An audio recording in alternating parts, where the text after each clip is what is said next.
before next Tuesday? Sorry, I messed it up. Do we have a cow happening that night? Yeah. Well, it's really dependent on what we do here in the next couple of hours. What shift are you looking at? I'm last day up. You're off on the 11th. Yeah. Why don't we try to do that? The 11th? We do in the afternoon, or you're... Yeah. No, I'm not working Oh. that day.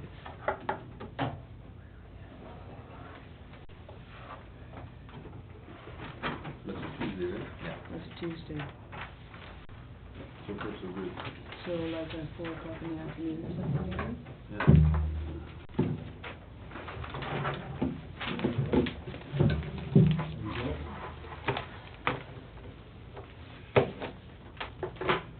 We're waiting for Carrie.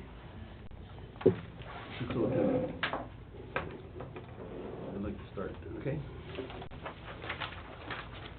Good evening, everyone. I'd like to call this committee of the whole meeting to order. First item on the agenda is public input period. Anyone wishes to address council, you have 2 minutes of our time. Please come ahead and let us know. 2.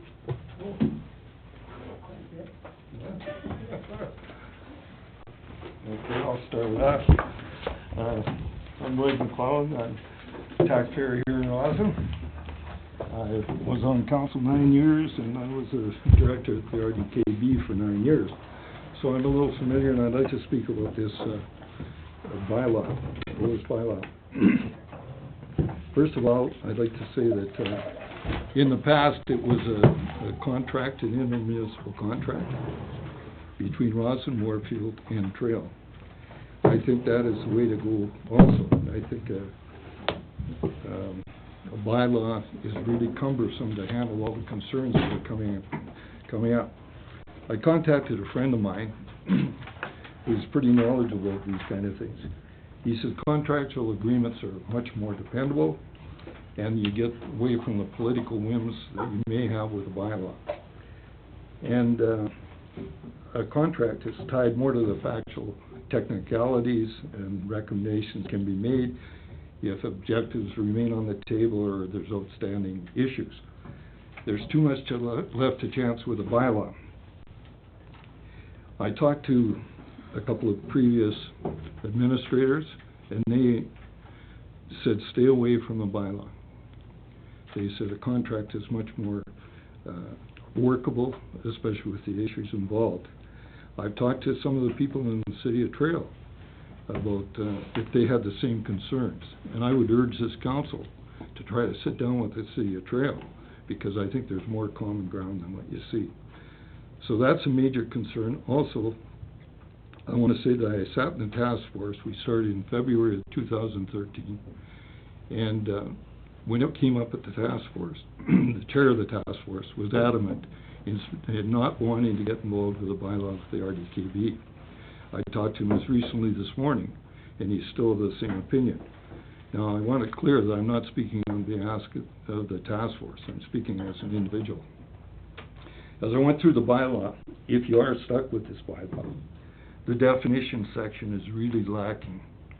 You know, definition sections are usually separate and well-defined, and usually accompanied with maps and that kind of thing.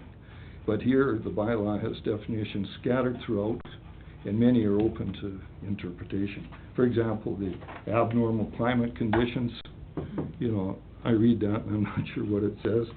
And the voting structure, I'm not really happy with that. And that leads me to the next area of concern, is the voting structure. It's not really clear. I think the Local Government Act, if you refer to that, you get fluctuations in population and the vote changes.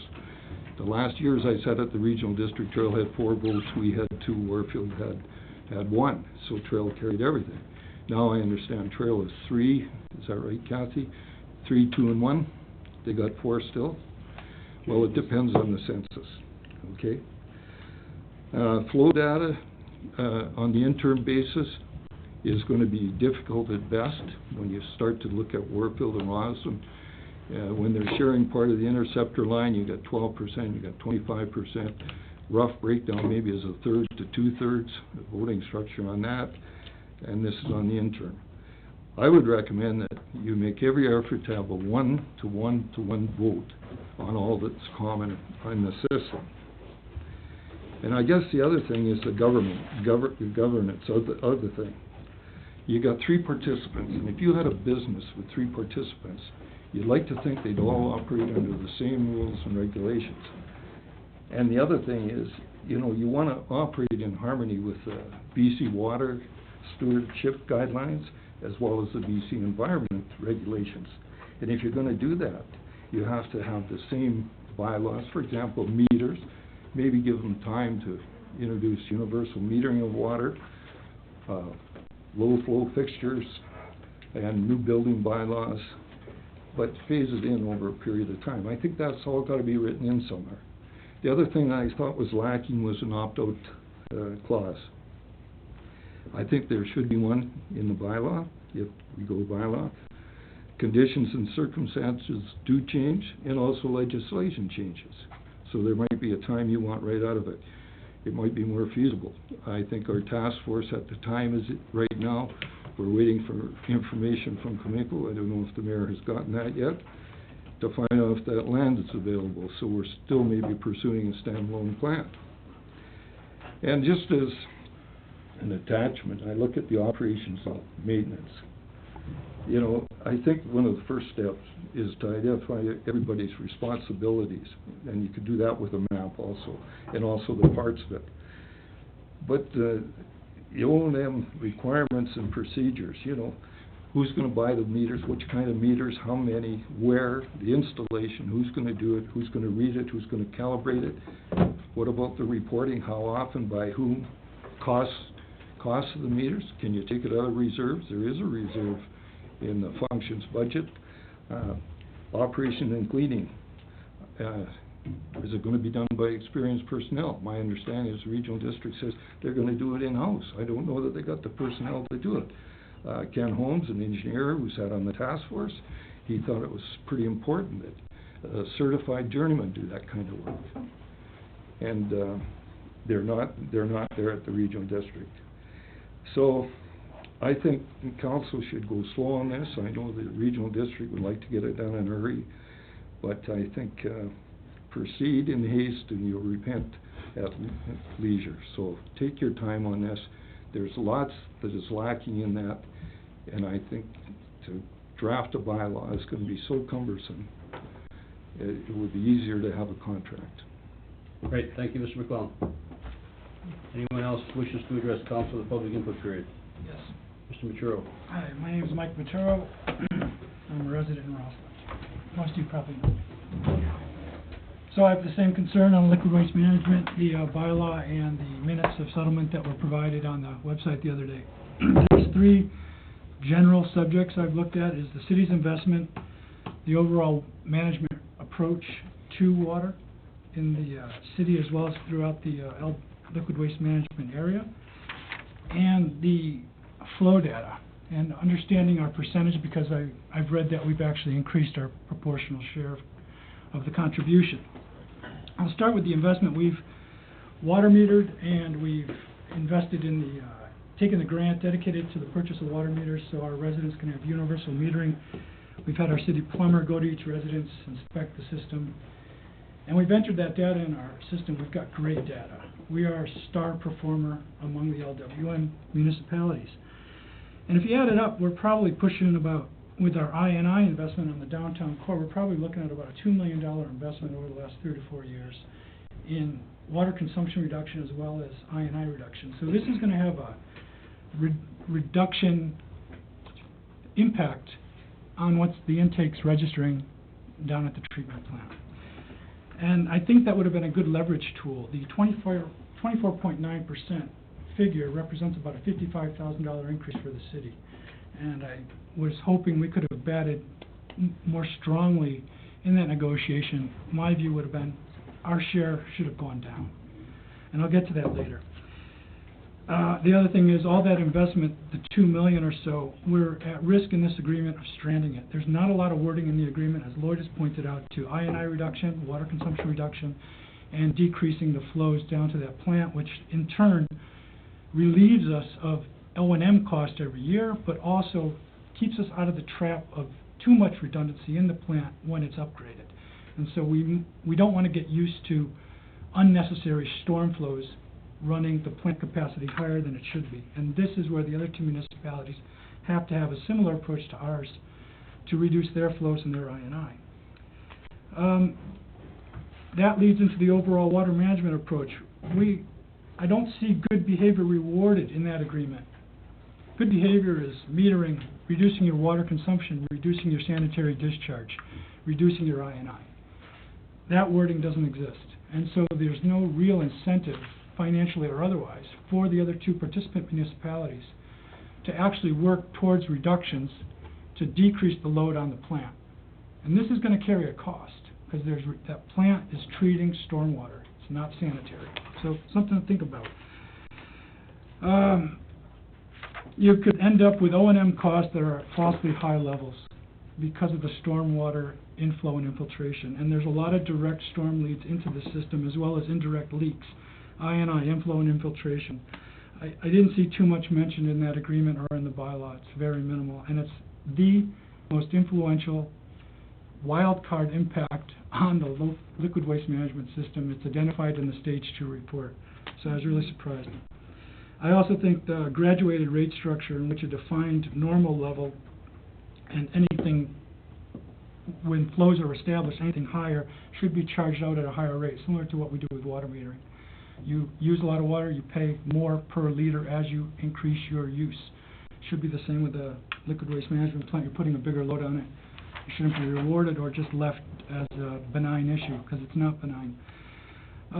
Our water consumption rate has dropped considerably, and if you look at the intake report from the liquid waste management, they're at about 275,000 cubic meters for the month of November. We're running about 45,000. That's 15%. We've signed up for 25%. That's a $100,000 difference. So, in a way, there's an argument to be made. We could have gone lower, and we could have proven it to some degree with some of the data we've achieved through our metering structure. And I think that's something we could have gone and batted for, and I think that should still be raised, because if we do send 100,000 more per year, is that money earning interest? I know there's a payback clause, but that's a lot of change to be sending down for sanitary discharge we're not creating. And if you look at our water consumption in the winter when there's minimal I&I, you can pretty much take that figure and suggest that's the flow down to the plant. And I think those statistics are very valuable, and as accurate flows come on, we're going to have a better case to make, but we could have made a case earlier. And I'm urging council to please consider these issues as you go forward. There's other gaps I didn't mention, but there's a high cost to potentially and a high risk for the city going forward the way it's structured. Thank you. Thank you very much, and I wish we could debate this, but this is a public input session, and you've made some interesting remarks, and I'd love to debate them. Unfortunately, at this time, it's not a time for debate. No, it's Thank you very much. public input. Thank you. Thanks. Thank you. Motion to adopt the agenda. Sure. Moved by Spear and seconded by Moore. Unfinished business, Lois. Okay, so, carrying on with the budget.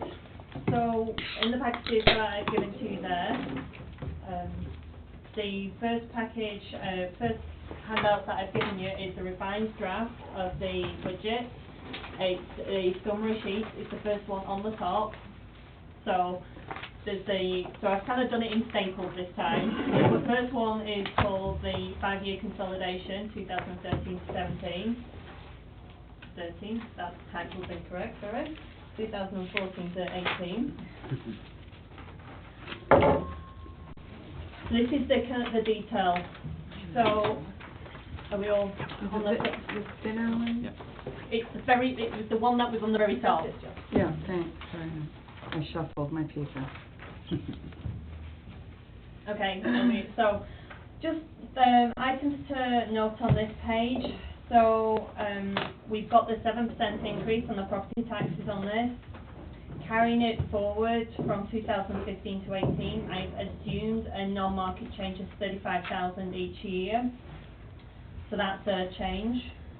You'll see that I've got the borrowing proceeds of 112,000, that's for broadband. In 2015, I've got 280,000 for borrowing proceeds, that's part of the equipment replacement program, so I've got more detail on that coming up. I just wanted to point out that I've got that in there. And then the main line to note after that is the bottom where it's transferred to and from reserves. So in 2014, I've got 25,000 going to reserves. Okay. So then in 2015, we've got 655 going to reserves. Okay. So there's nothing really else to note on there for a change. So if you're going to just flip to the next page. Just as a general note, by the way, I've only finished this just over an hour ago, so I haven't had particularly too long to check it. So I know there are one or two things that aren't feeding in necessarily correctly, but it's generally thereabouts. So you'll see on the top that I've got the Columbia Washington of the 7%. So originally I was meant to have this over two lines, the 6.7, which is for the debt, and then the 0.3, which is left over. Right near the top, Yeah. Jill? Yeah, thanks. So it should have been over two lines, so the 241,000 is the 6.7 for the debt, and then the 0.3 should have been the remainder, but it's accidentally fed into one line, so. So 252. So Yeah. 252 is Yeah. the 7%, yeah. Okay. Okay. You'll see that in 2016, I've actually got an increase for debt. I'll come to that in more detail, but basically I've kind of considered that in 2016 we'll have to have another loan just from the capital expenditure summary that I've got, so that could change, so just to kind of get us a balanced budget. The other item just to note on here is on the transportation and public works. You'll see that in 2013 we're 201,000 under budget. 141,000 accounts for the fact of the lack of snow removal, sanding, that kind of thing, because we didn't have the snowfall at the end of this year. So even though we're 141,000 under, we could potentially move that under budget figure into the capital replacement reserves. So we've got 280,000 in 2015 for debt, but we could potentially fund most of that from there. Okay. So we've got special projects in there now. I've got a separate summary which I'll come to, so that wasn't in there before. And then you'll see underneath is the interest and bank charges. We've got 38,000 in 2014. Okay, I'll explain. I've got a summary on that to explain more there. So that's an addition that's gone in there. Sorry, I'm interested. Yeah. What line? It's just 2/3 of the way down. Where I can't see. We've got interest and bank charges. Yep, got it, thank you. Yep. My eyes. You'll see that 2014 stands out Mhm. as quite higher. Mhm. There's a package there if you want one, by the way. So I'll explain why that stands out because I've got a separate summary for that. So that's an addition. You'll see that I've got the community support changes that we talked about in there.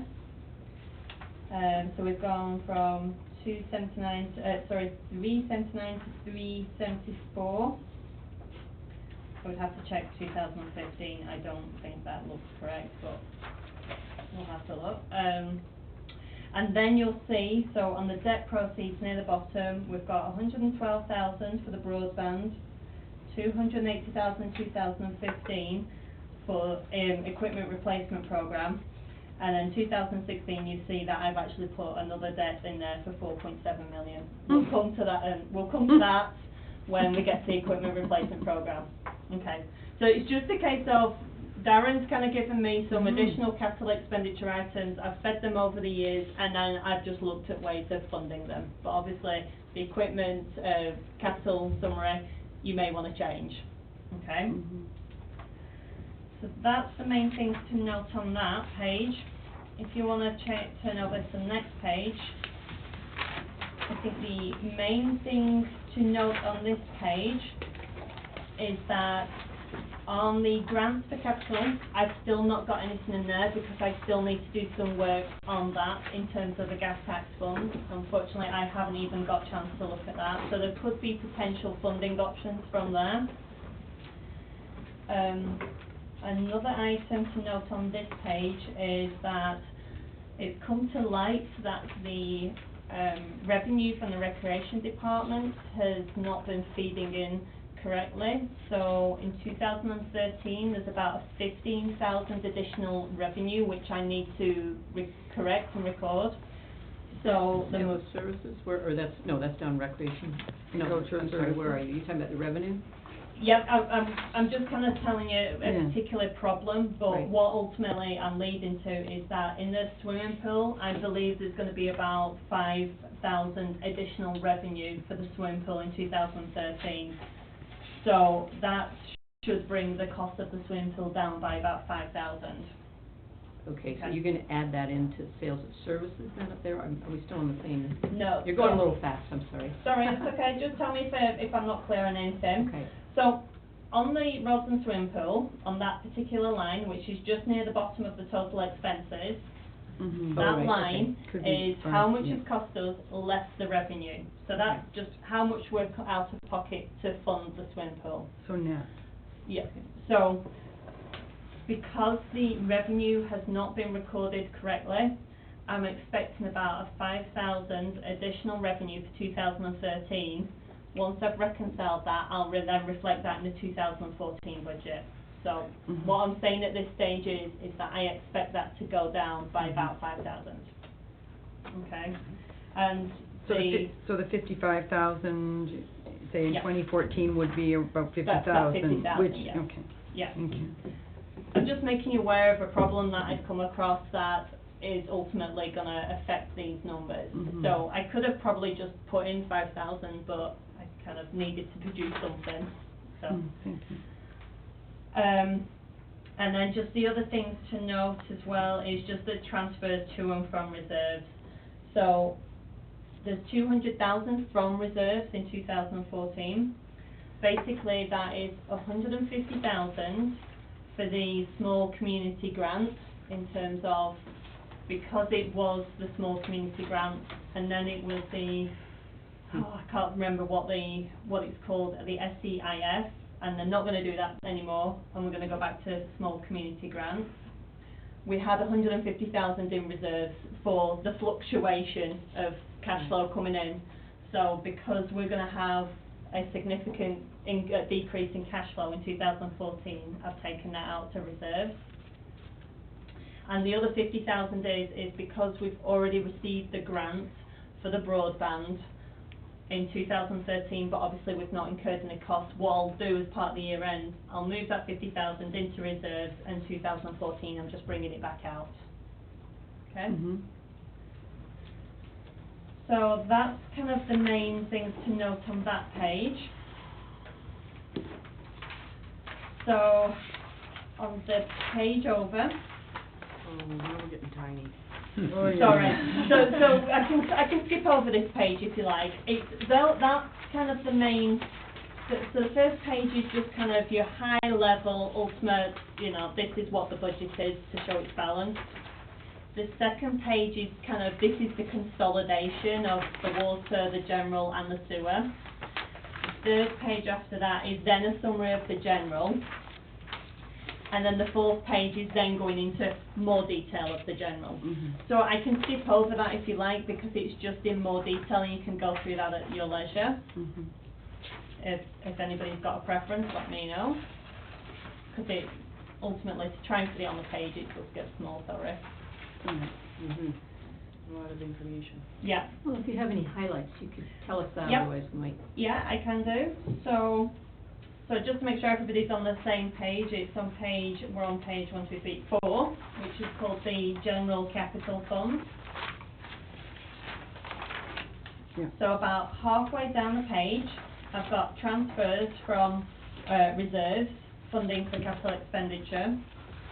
I've got 251,000 in 2014. Mhm. So 195 of that is coming from the equipment replacement program, reserves.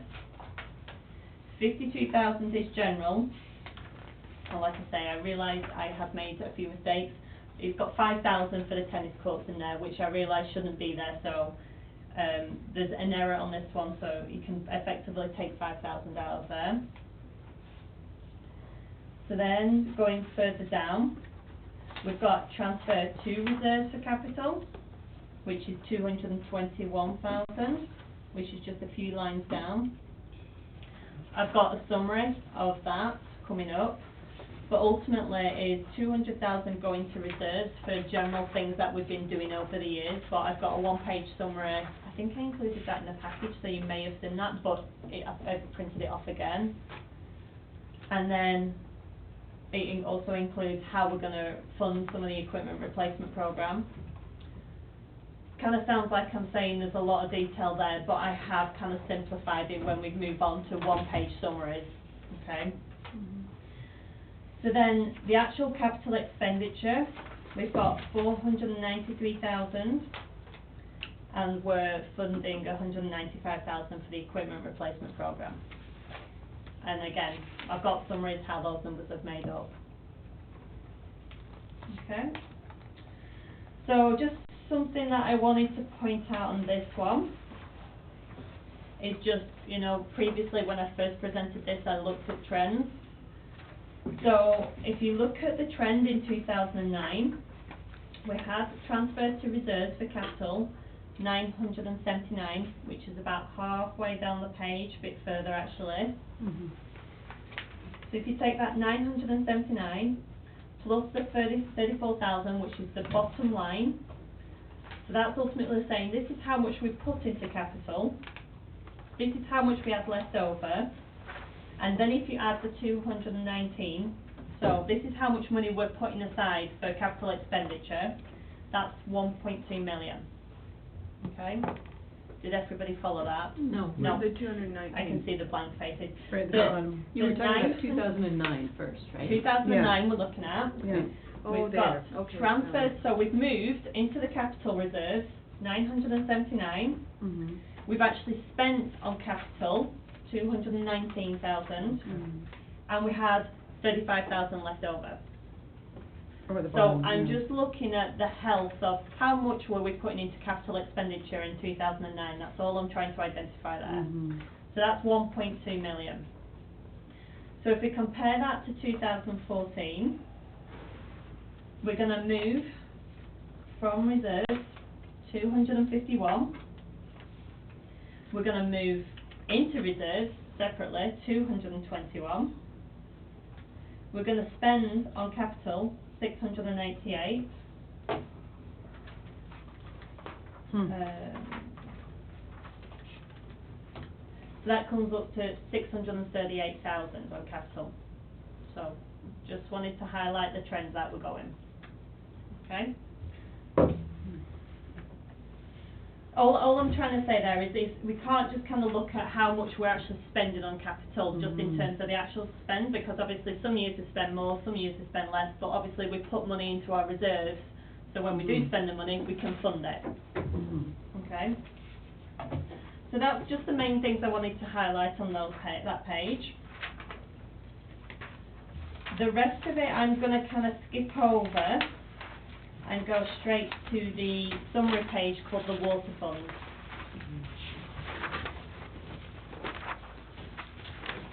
I know I'm kind of going over this fast.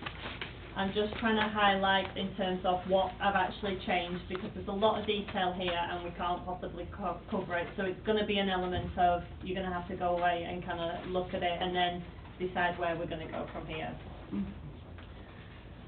So the main thing to note on the water fund is that the water fund is actually kind of generally healthy in terms of in 2014 we're going to have 343,000 in net income, and we're only going to spend 85,000 in capital expenditure.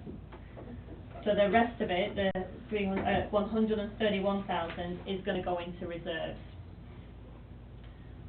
So just a general item there in terms of, you know, when we get to it in the capital expenditure summary, you may want to like readdress the number, like the years in terms of it, we could bring some projects forward, sorry, is what I'm trying to say. So that's the water fund. And then I'd like you to flick a few more pages onto the sewer fund. I have a question. Yep. So somewhere in any of these, is the balance of the water fund in here somewhere? The current balance of the water fund? The reserve balance. It's not in this. I have given it out before. That's fine. But I I'll can- find it somewhere. Yeah, okay. It would be nice to look at, if you're looking at that reserve and bringing things forward, then having it available on this spreadsheet Yep, would be good. that's a fair point. I have given it out. I'd say. You don't have to find it, don't Yeah, worry. okay. I'm just asking, Yep. just pointing that out. No, it would be good if I could get, in terms of just not a cash flow, but a flow of, this is what the reserves are now, this is the ins and outs we're expecting, this is where the balance is gonna go. I've kind of tried to do that in areas like the equipment replacement program. I've done that to make sure we can kind of finance that.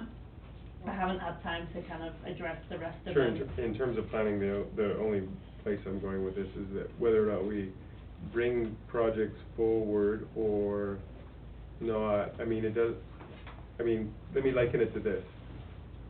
They tell you that your car is supposed to get the oil changed at 5,000 kilometers. You're not gonna do any better if you get the oil changed at 3,000 kilometers, so why would you do it? So bringing things forward doesn't make sense necessarily. It Yeah. may make sense, but it doesn't necessarily make sense. So what I'm saying is if we are managing the cost centers or the funds in general to a plan that we have, and we understand what kind of reserve is required for that plan to manage that thing properly, then I think we're serving ourselves as a town better. Yeah. I mean, Darren might have any thoughts on that in terms of when you put the capital expenditure together for the water at the 85,000, did you just kind of do what the critical items were, or are there, were you being conservative? Well, when you look at the capital expenditures that I put forward, say like the Pinewood, road rebuild, there's actually water in there that needs to be broken out, because that would be funded by the water fund. Yeah, that's a good point. So, when we say that there's a surplus in water, we have not broken out those costs, right? We've just Yeah. gone straight on unit cost, so there will be water, and sewer, costs in those reconstruction.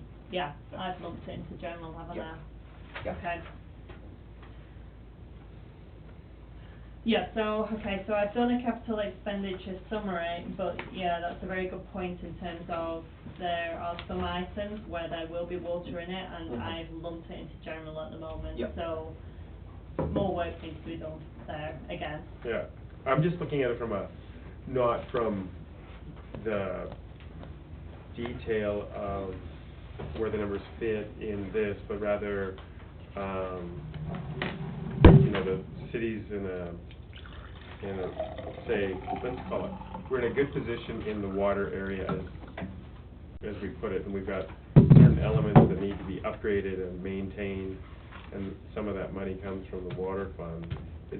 The only thing I'm saying is if we're managing the water fund and the water aspect of the city of Rossland, then we would need to know kind of a plan from Darren, which he's provided, and then a matching plan going forward so that we can communicate, look, if we do have to increase taxes, it's because the water fund needs $372,000 a year for the next 6 years so that we're in compliance and that we have, healthy drinking water for everyone.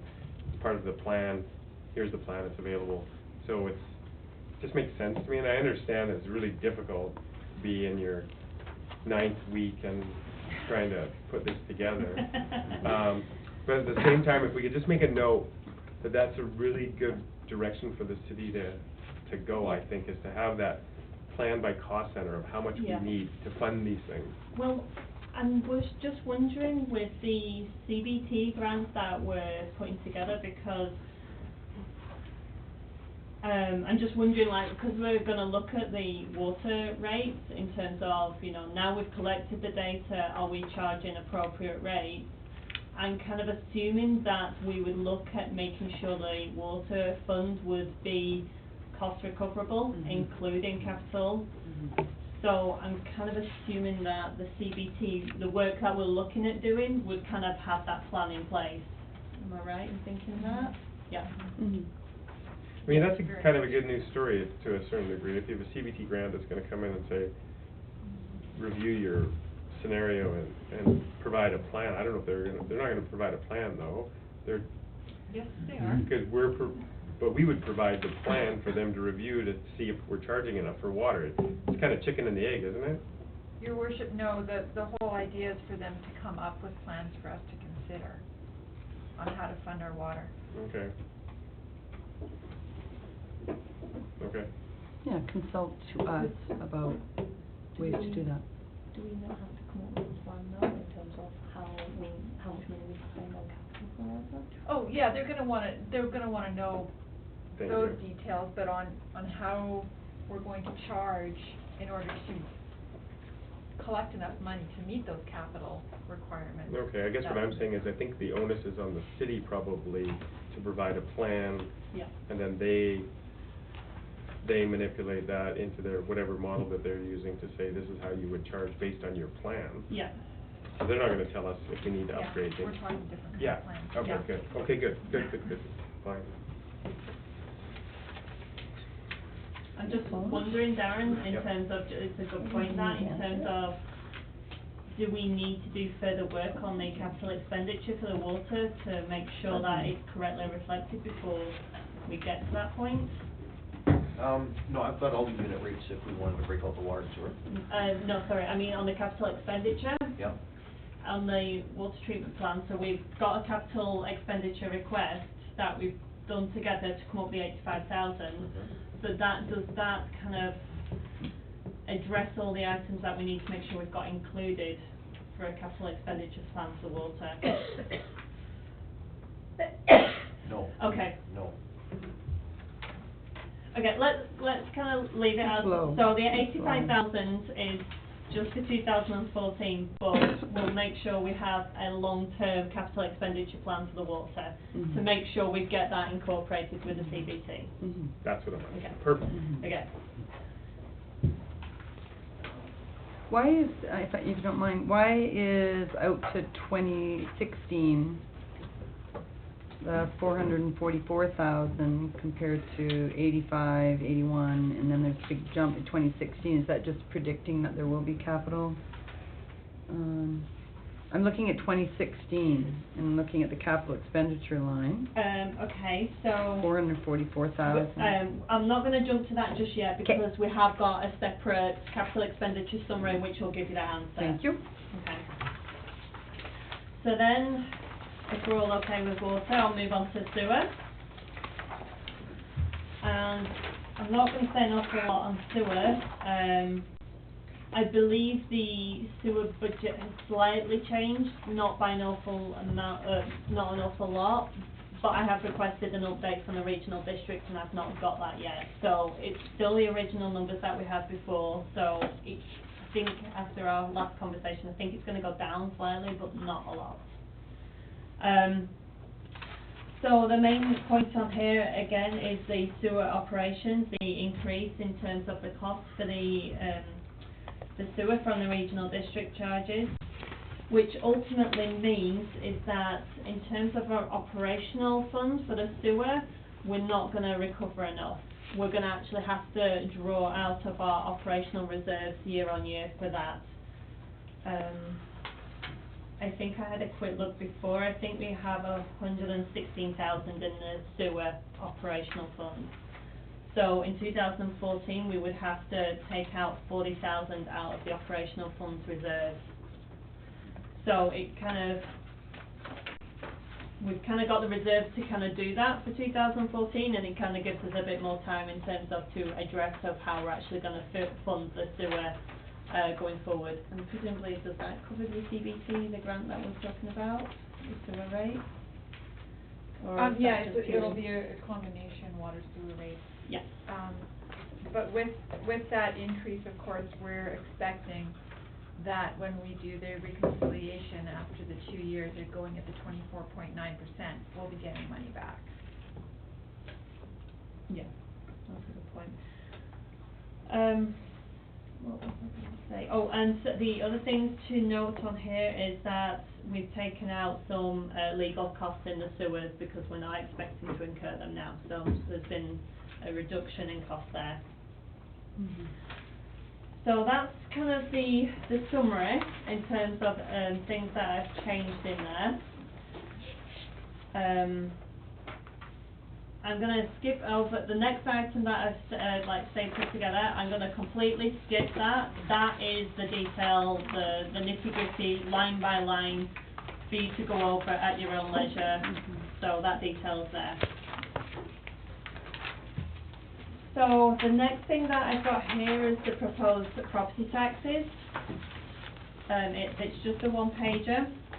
This follows on from a previous conversation and a previous count in terms of when we were talking about the 7%, there were suggestions that people didn't know what a 4%, 5%, 6% would look like. So I've just done the one-pager in terms of, for the, I haven't did this a while ago. Yeah, we had this, right? No, we just got it in our package. I think Oh, yeah, I but get- in, yeah, we I think, had it, yeah, I think ahead of we- time we've had this, yeah, in Yeah. our package, yeah. So for the, for the 7%, so I've put revised decision of 7%, that gives us an additional 252,000 in property taxes. If you wanted to go for 6%, that gives you an additional 216,000 in property taxes. So the debt for Columbia, Washington is 241,000. Mhm. So there's 241. Less the 216 is 11,000. So it's a decrease from the 252 to the 216 is, what am I talking about here? Yeah, 216 to 252. Yeah, sorry, I did this so long ago now that I didn't Mm, send it out and forgot. 36,000. So from the 7% to the 6%, it's 36,000. That's a 1% is the 36.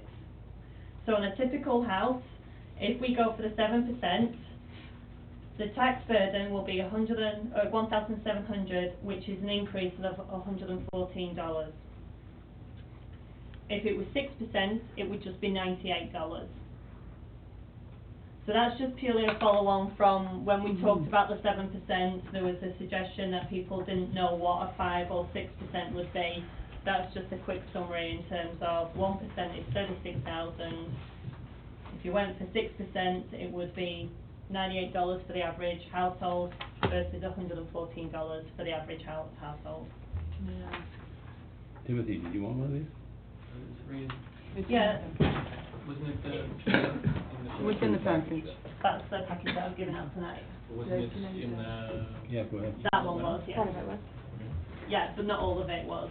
I've only just finished working on some of it today. Mhm.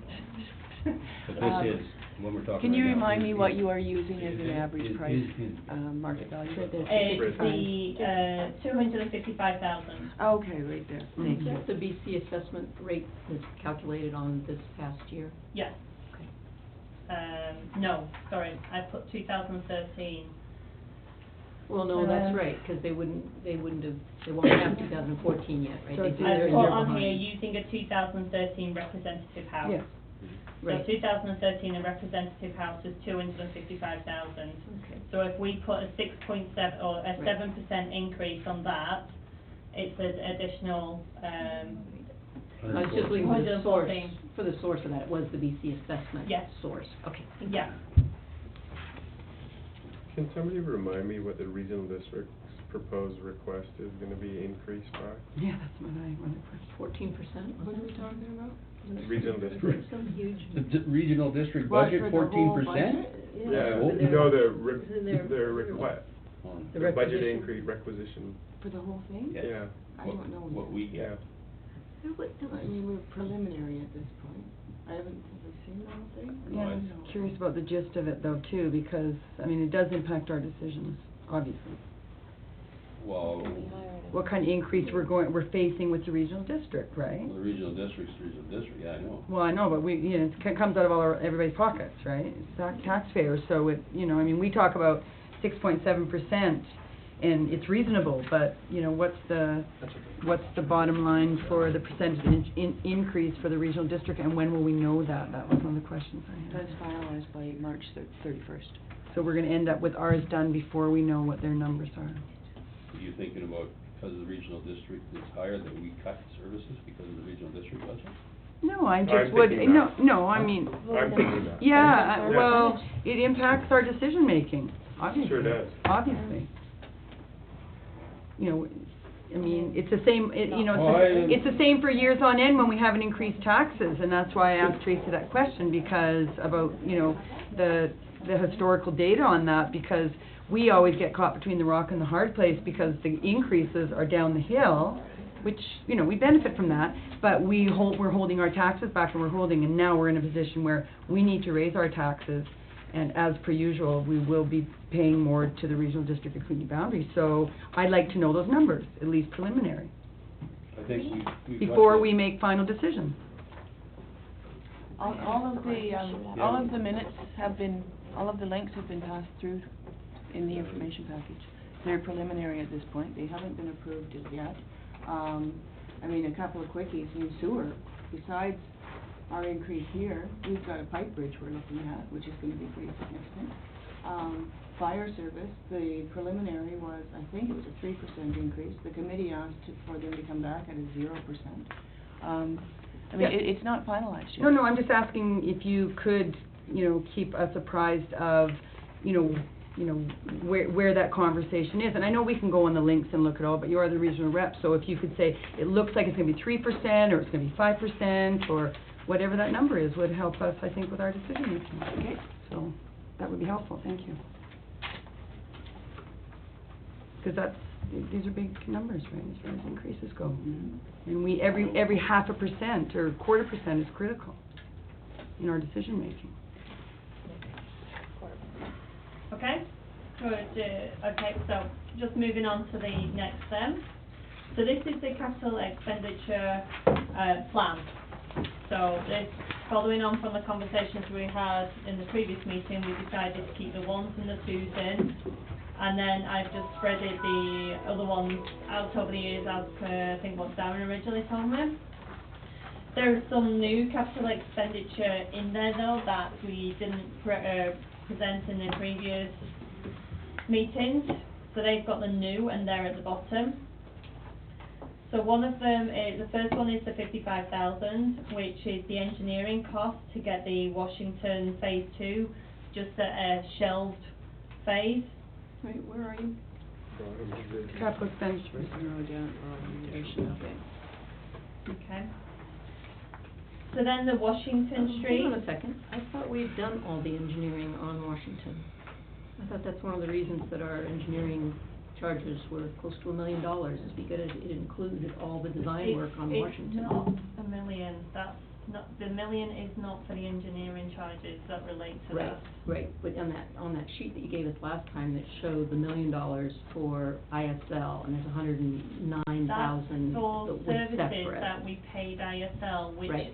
The engineering costs will be included on there, but there'll be many other things included on there. Right, I went through that list, are there other things that you didn't identify on that list as, you had marked out when they weren't Columbia, Washington, Yes. right? So I took those all out, and then I looked back at what was left, which was supposed to be the ISL, so I looked at that. That's what we paid ISL for Columbia, Washington. Right. That's not necessarily just for their engineering costs. Right. I mean, Oh, Darren, no, you I might be understand able to that. quickly kind of say what we paid ISL for relating to Columbia, Washington. No, Lois, I understand But- that, but what I'm asking on this particular Yeah. engineering fees to get this shelf ready, Washington Phase 2, is that I thought one of the things that we paid ISL was complete engineering drawings for Washington. And then we said, oh, hold on, we did all the engineering, but then we couldn't afford to do the actual project, so we've already set it on the shelf, so I'm wondering what another $55,000 is going for. I don't know, can you comment on that, Darren? Well, I gave supporting, I phoned ISL, said, look, we wanna have a shelf-ready project for Upper Washington. And because the when it was cut off at First Avenue, at the time, you know, of, before tendering, they're close to detailed drawings, but in order to get it so that it's shelf ready for tendering purposes, that's the estimate that they gave me to get it ready. Wow. Well, so the engineering might already been all done, it's just $55,000 to put it in a document, and I know that's a lot of money, but it has to be. It's a lot of money if the engineering's already done. And so, well, we can talk about that another time. Well, there's some technical, as far as say sidewalks going up, we never did come to an agreement of how we wanted to run sidewalks from the high school up to the top end if we wanted to, so there are additions and deletions that we never finalized. And we still haven't done that, right? No. Okay, well, we're gonna have to get some information from ISL on the $1 million that they have invoiced us for. Some of it engineering, some of it project management, some of it for things that don't have anything to do with Columbia. Because now we've got another $55,000. We gotta know where this stuff is going. That's kind of a debate for another time, because that last meeting I kind of came back and said, this is your question, this is what I can answer now. The rest of it I can answer in an estimate of, say, June, after the budget and the year end. The other suggestion I came up with was that we could ask the auditors for a quote on that, but that's kind of a debate that perhaps will lead to the end of this meeting. The other idea we came up with, which I think is a really good one, is to just ask ISL to give us an itemized list of what their invoices were for. This was for design, this was for project management, this is for something completely else. I was about to say, we're totally kind of getting off topic here. Yeah. How about that we just shelve that one till the end of the meeting? Okay. Because that is a continuation of the previous meeting, so, but just to kind of stick on the capital expenditure summary that I've kind of proposed. So, that is the summary sheet, the 55,000, the backup that Darren's referring to, and the next kind of bits of paper that are all stapled together, the backup is on the second page to that. Okay, an email, but we'll kind of try and not jump around too much. So then, the additional items that I've put in there is kind of 2016 onwards. So we've got a quote of 4.7 for Washington. Then we've got Spokane and Washington in 2017. So that's kind of additional expenditure that I've just put in for future years. Okay. But the rest of it, in terms of the 1s, 2s, 3s, and 4s, that's the same at the top. An additional one that we put in there was just for laptops, just because we've got some concerns that some of their life expectancy is getting pretty short, we think. So we've just put some additionals in there. So could we also, in the column that's ranked, where it says new, could we get those staff idea about ranking 1, 2, 3, and 4 of those things? Yep. Thank you. Okay. So that's just the general fund on that page. That doesn't include the equipment replacement program. I've got that in a separate summary. So the second page is the water fund. So that's the capital expenditure that we talked about in there. So again, I've just left the 1s and 2s in the 30 years. I think the only item that was removed out of there was the generator of the water treatment plant that we discussed in some detail last time. Rather than actually purchasing one, we talked about renting one if the situation arose. So that's been taken out. Is that okay with you? Yep. Yep, just looking at putting in a switchgear, so once I get that estimate, that might come forward too, you know, if it's $10,000 to put a switchgear in there for a backup generator that we can pull out of Vancouver, out of Thinning, then that would come back too. Okay. Now, Lois, while we're talking about that, the water fund, as you see the road improvements too, going, you know, right through to 2016 or 18, there are water lines in those roads that need to be reflected in here too. Yep. Yeah, so when we were talking about how much we were spending on water before, I've lumped everything into general here, so perhaps me and Darren need to go back and reallocate what some of the funding from general into water and sewer, because obviously if we were to do Pinewood, it's not just all going to be general, so. But the overall cost is included in the general fund, like the, Yeah. so it just would be broken out? Yes, it just Yeah. needs to be broken out in a better detail, that's all. And then the last page there is the sewer fund in terms of what we've actually got in there, and then the actual total for all the capital in there. So in 2014, we've got 628,000 for capital. Okay, That's the last one? that's on the last Yeah. page there. Okay. So that's the proposal for the capital expenditure plan. So the next page that's all stapled together is just the backup for how we've come up with the, well, how Darren's kind of come up with the costing for them in terms of, we've got Washington, which is the 4.7. So on the first page, if you turn over, the backup there is the 4.7 in terms of, there's a quote, the 4.6 plus the 130,000 contracting admin to get the 4.7. The 55,000 is on the page after that, which is just the email about getting the project shelved. Okay, so again, that's just additional information there in terms of the, I think these are from the CTQ report there in there? Yeah. And all I did was take the CTQ report and did a quick, unit costing, and that's why you'll see some of them I've added 20%, 30% on what today's rates are, calculated at. Okay. Thank you. So then, just moving on from that, the next sheet that you've got there is the equipment replacement program. So this is looking at our fleet of vehicles and equipment, how much we estimate the replacement cost would be, and then Darren's phased them over the number of over the years in terms of when he feels that things will need replacing. So we've got 195,000 in 2014. Okay. So that's kind of a suggestion in terms of how we go about replacing our vehicles. The page after that is a summary of how we propose to fund that.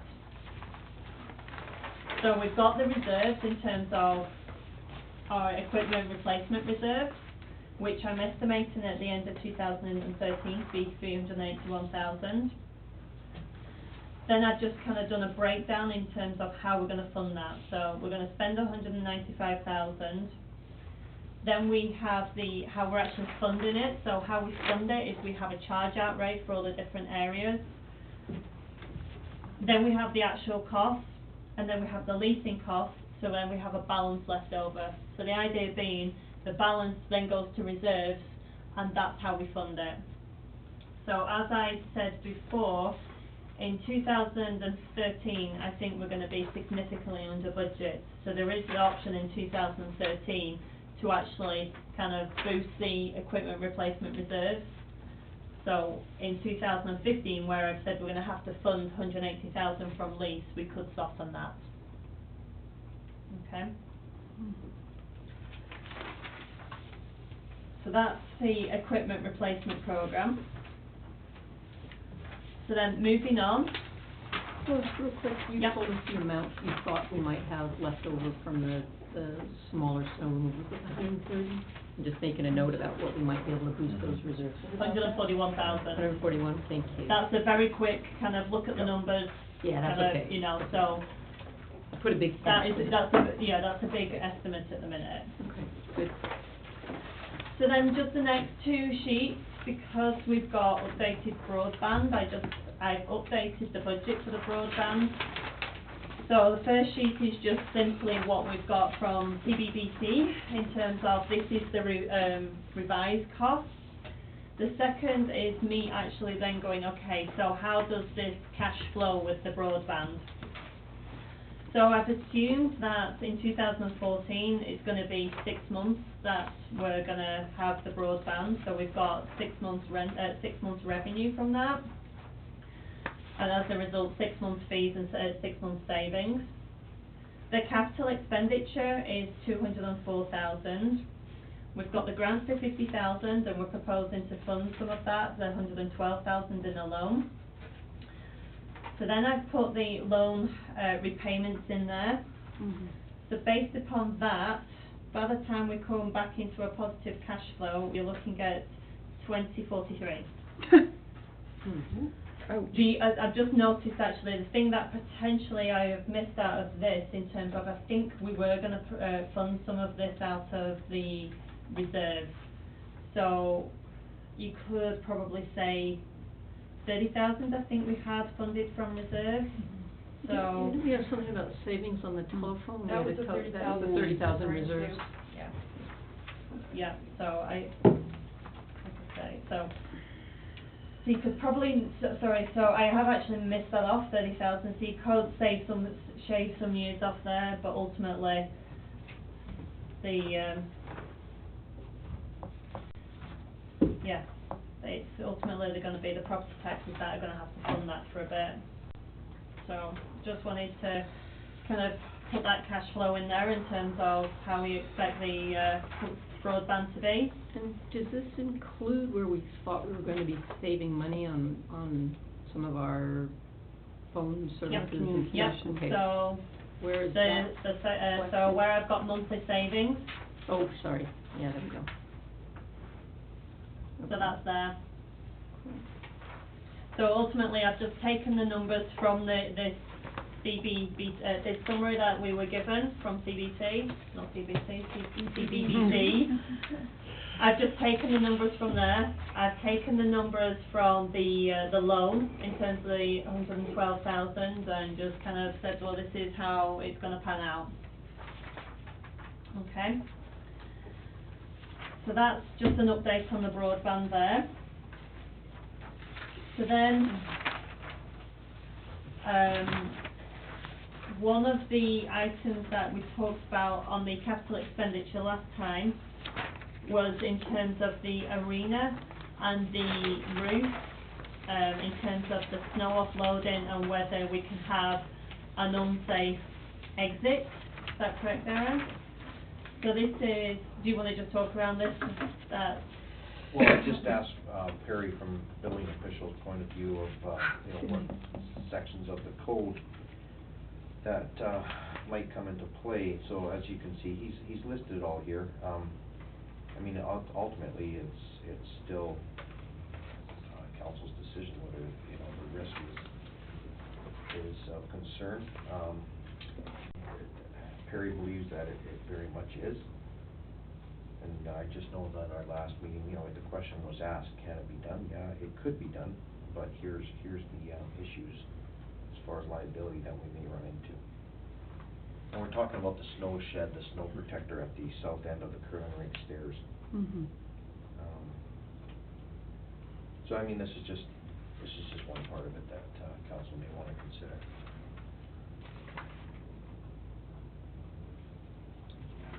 Okay. So that's there just for information.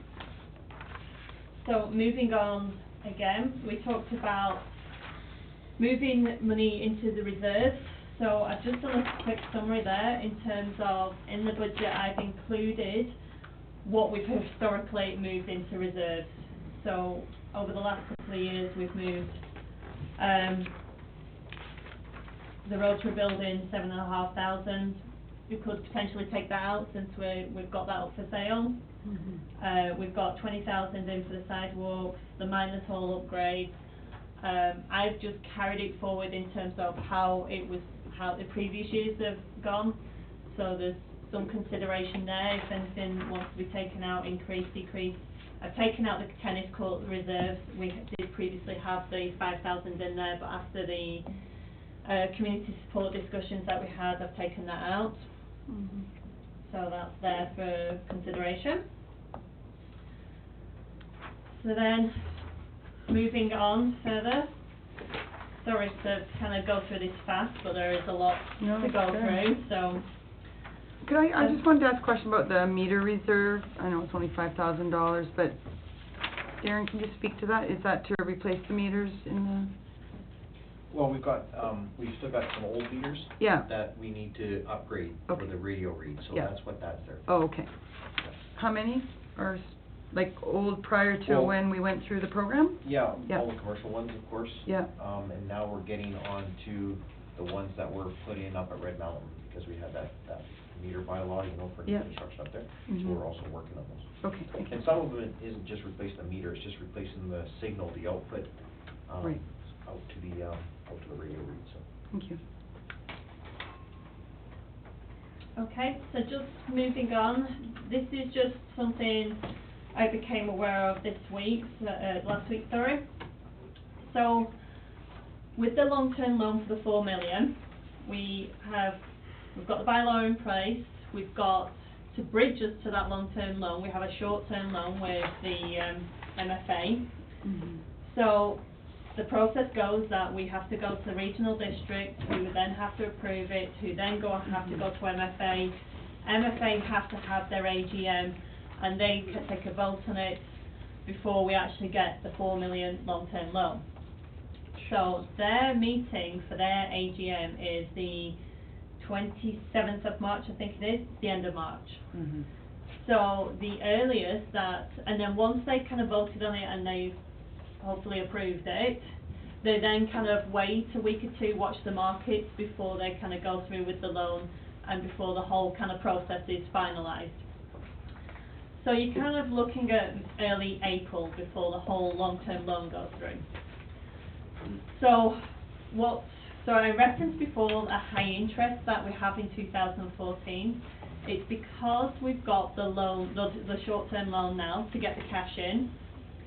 We're paying a daily interest at the moment, which you'll see I've included on here. It's the back page. We're paying a daily interest of $185 on that loan at the moment. How much? 185. Yep. So if we estimate that the short-term loan goes into the long-term loan, I've estimated that it'll be, say, the 5th of April. So in 2014, we're going to incur 17,000 in interest. Once the long-term loan goes through, we only make one payment in 2014, which will be 85,000. Okay.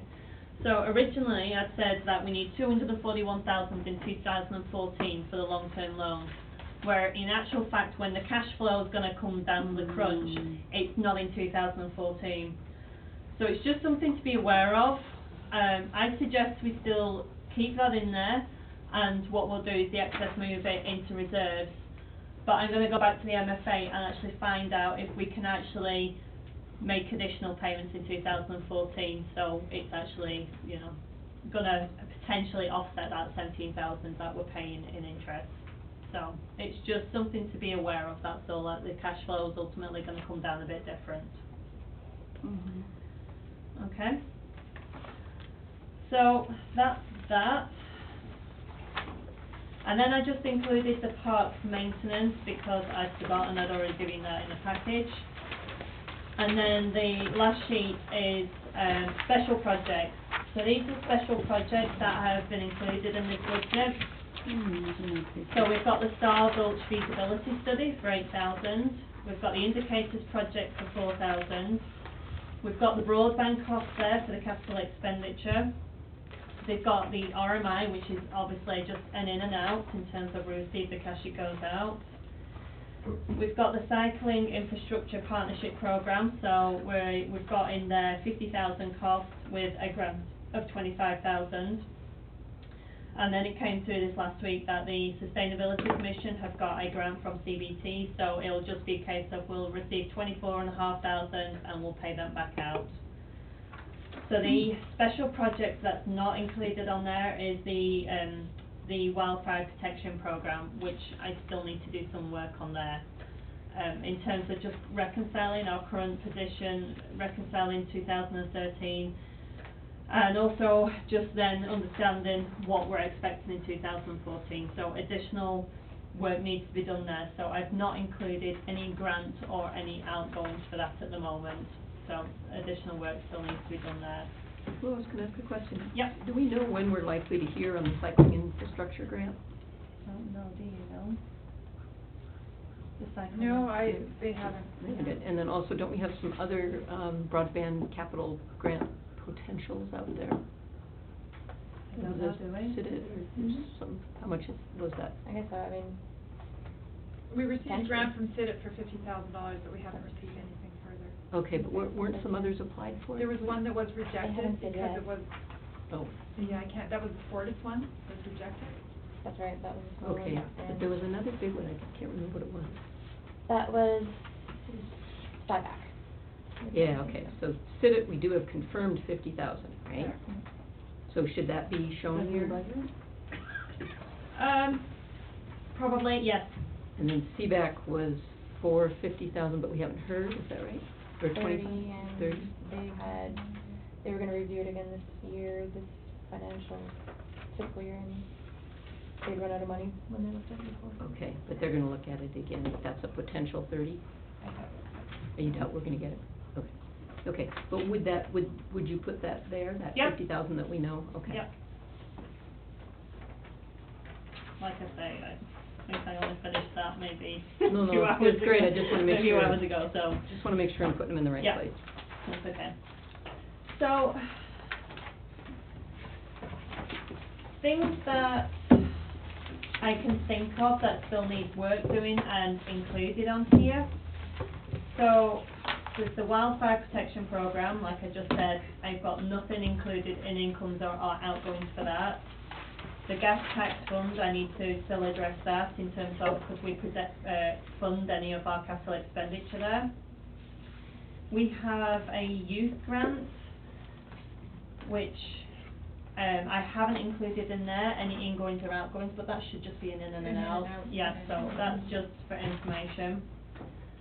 I haven't included anything in addition for the museum gateway, other than just what's coming out of the RMI, the 17.5. I haven't identified yet in terms of the climate action. CARUP. CARUP, yeah, the CARUP. I haven't identified in terms of if there's any costs associated with that. The recreation revenue, that's going to change for 2013, so that could potentially change the numbers for 2014. I'm only expecting that to be about 15,000. I haven't included anything for the water rates consultants in terms of the grant from CBT, was it a 2 to 3, so Yeah. I need to, so something needs to be included there. And obviously then the items that we've talked about tonight in terms of capital expenditure being split correctly, that kind of thing. So that's where we're at the moment. So there's still work that needs to be done on that. I did want to address though, in terms of where we would like to go with our next steps, the timeframes involved, and I've lost my trail of thought. The skinny staff. The skinny staff, yeah, the frazzled staff. So, just as my general point of view at the moment is that since year end, I have not been able to progress as fast as I like. I'm getting concerned about my lack of progress on the year end stuff. In terms of, I spoke to the auditor, they're booked in to come in the middle of April, and we discussed the fact that I would actually produce a set of accounts for them to come in and audit the accounts. Considering that I have no framework previously to build on, I'm doing it from scratch. Considering as well how much of things have not been addressed that I need to clean up, I'm kind of getting quite concerned. So I've got a number of suggestions of what we could do.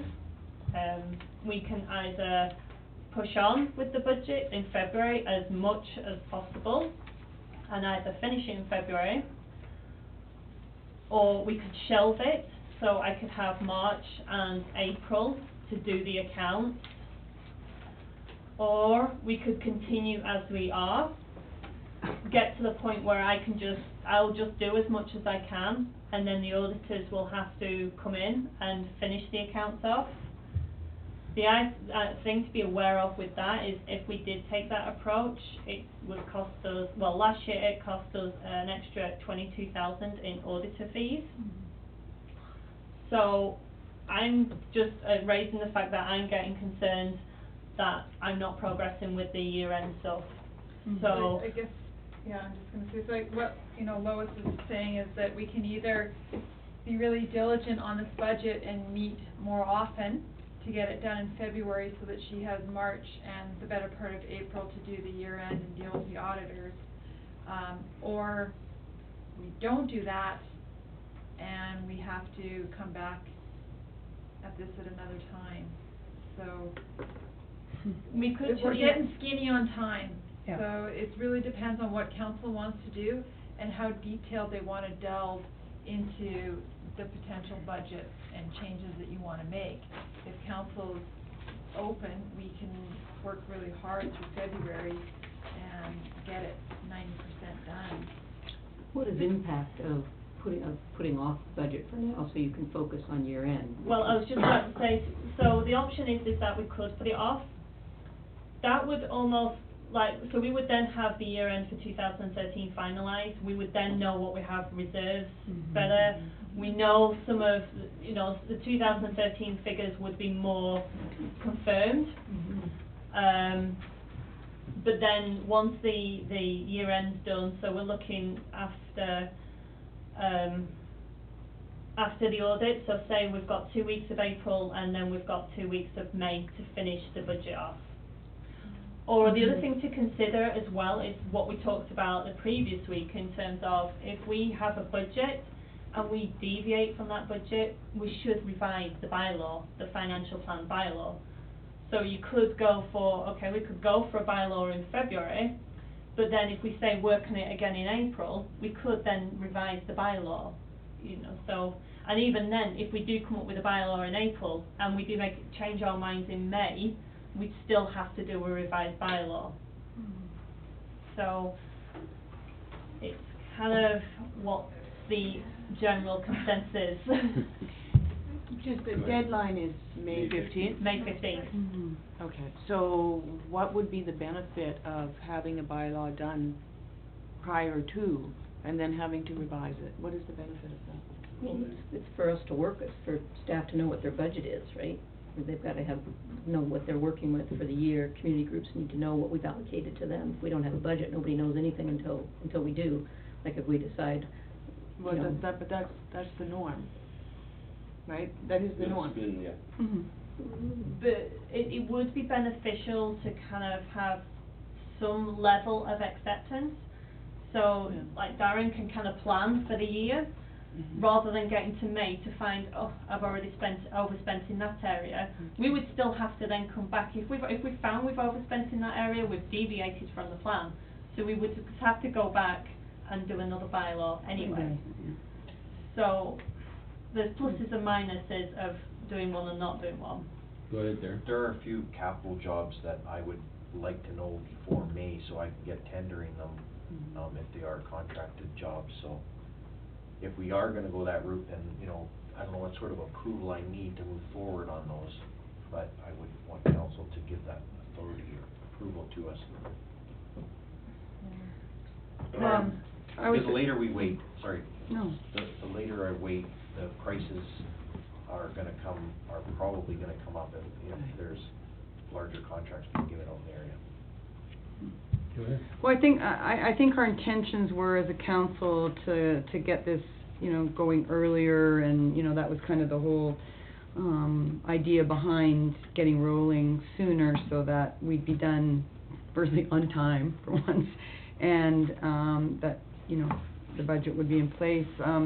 I got a really busy month of February, but that doesn't matter. I guess I'd like to know what your preference is, because if you think, we're on a roll right now, the numbers are in front of us, we're reading the material, and then 2 month break or whatever, and then we go back to it. To me, it seems like we're going to create more work because we forget things, or we're asking questions again. Darren doesn't, know what his numbers are.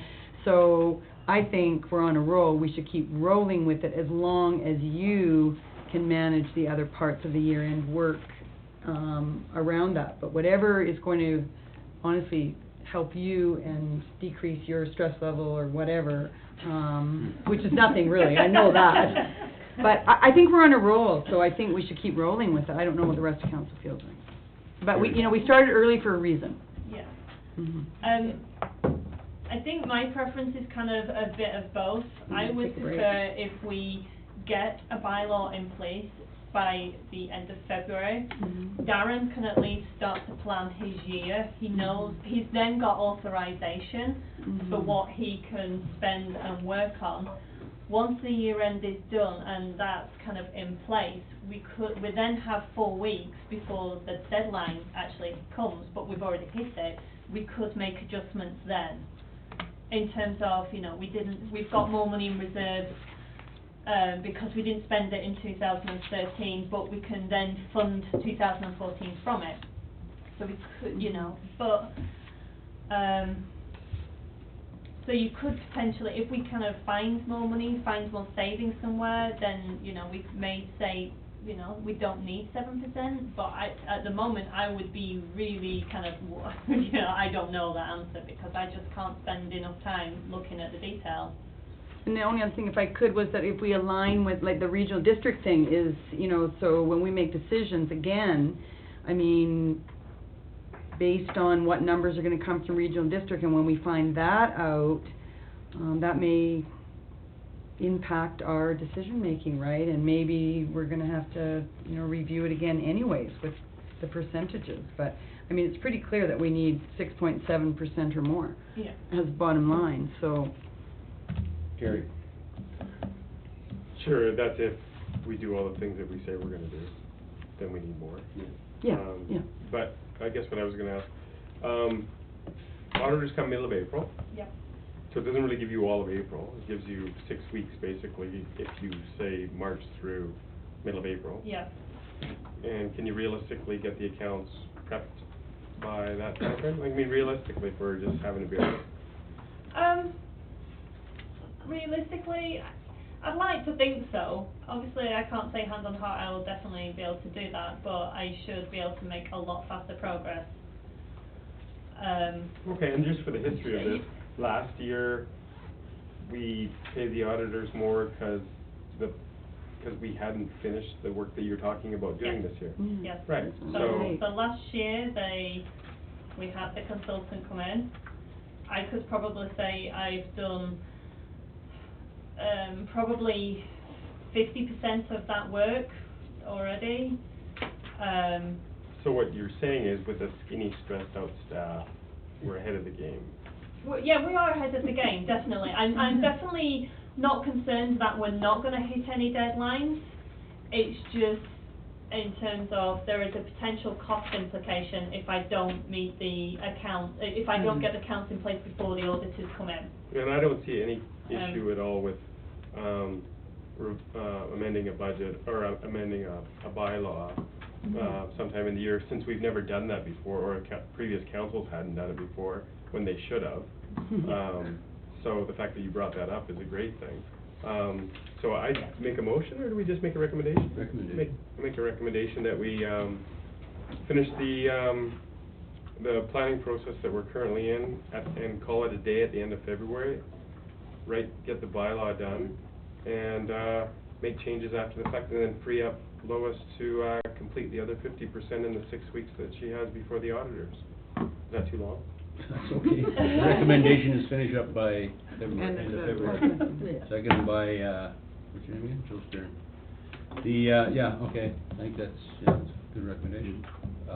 Well, anyone want to speak to that? I just want to say that that's going to take some meeting times on our part, and certainly on staff's part as well. But that's the recommendation. So on that, all in favor? Carried. So I guess the next thing is, what would you like to do at the next meeting? That's the bylaw. Do you want to go away and take what we yeah. presented tonight and put some consideration into it? Think of the questions that you want to come up with, and then we can meet again and Well, we've had a couple of meetings where we've had these kind of things, and then we've had questions that we go away, and we haven't had time to come back and actually talk about those things. So I'm like getting some questions stacked up, right? Right. So I think we do need to have a session where we maybe just go over material you've already Yep. given us and not, Yeah. No more material. No more material. But, I wonder- So, previously I've been trying to kind of move year end forward and trying to do budget. Right. So now I kind of feel happy, at least I've got March and April. I will dedicate my time to the budget and just kind of leave year end. And so I'll have more time to address to it, allocate to budget.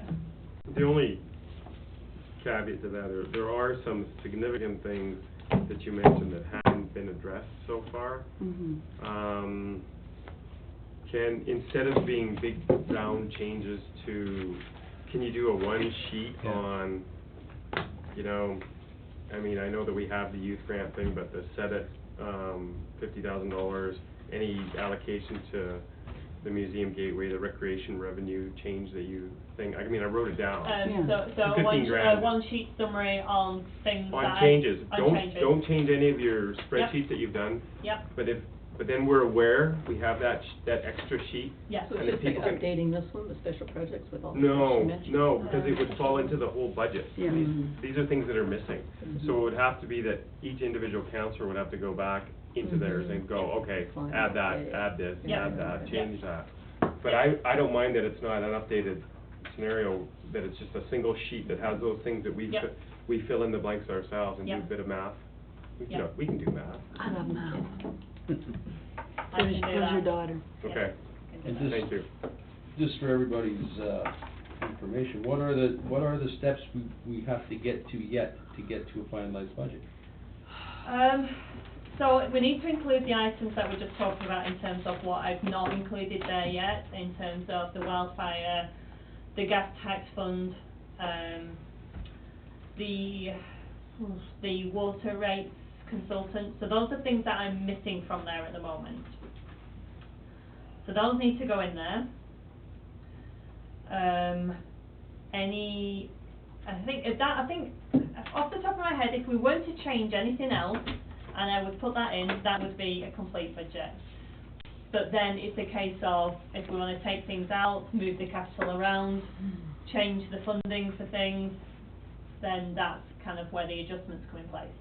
And I would suggest that is our next meeting. And depending on where that meeting goes, then we need to hold our public consultation on that plan and present that, and that will be up to council whether they want to do that in one meeting, 2 meetings. We can discuss that after the next meeting, and then we need to bring the bylaws forward. And it's typical notice period for that public meeting? That's correct.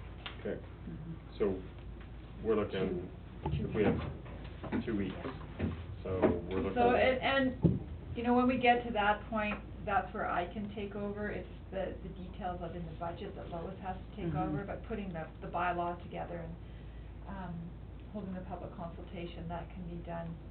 We won't tax you too much on that one.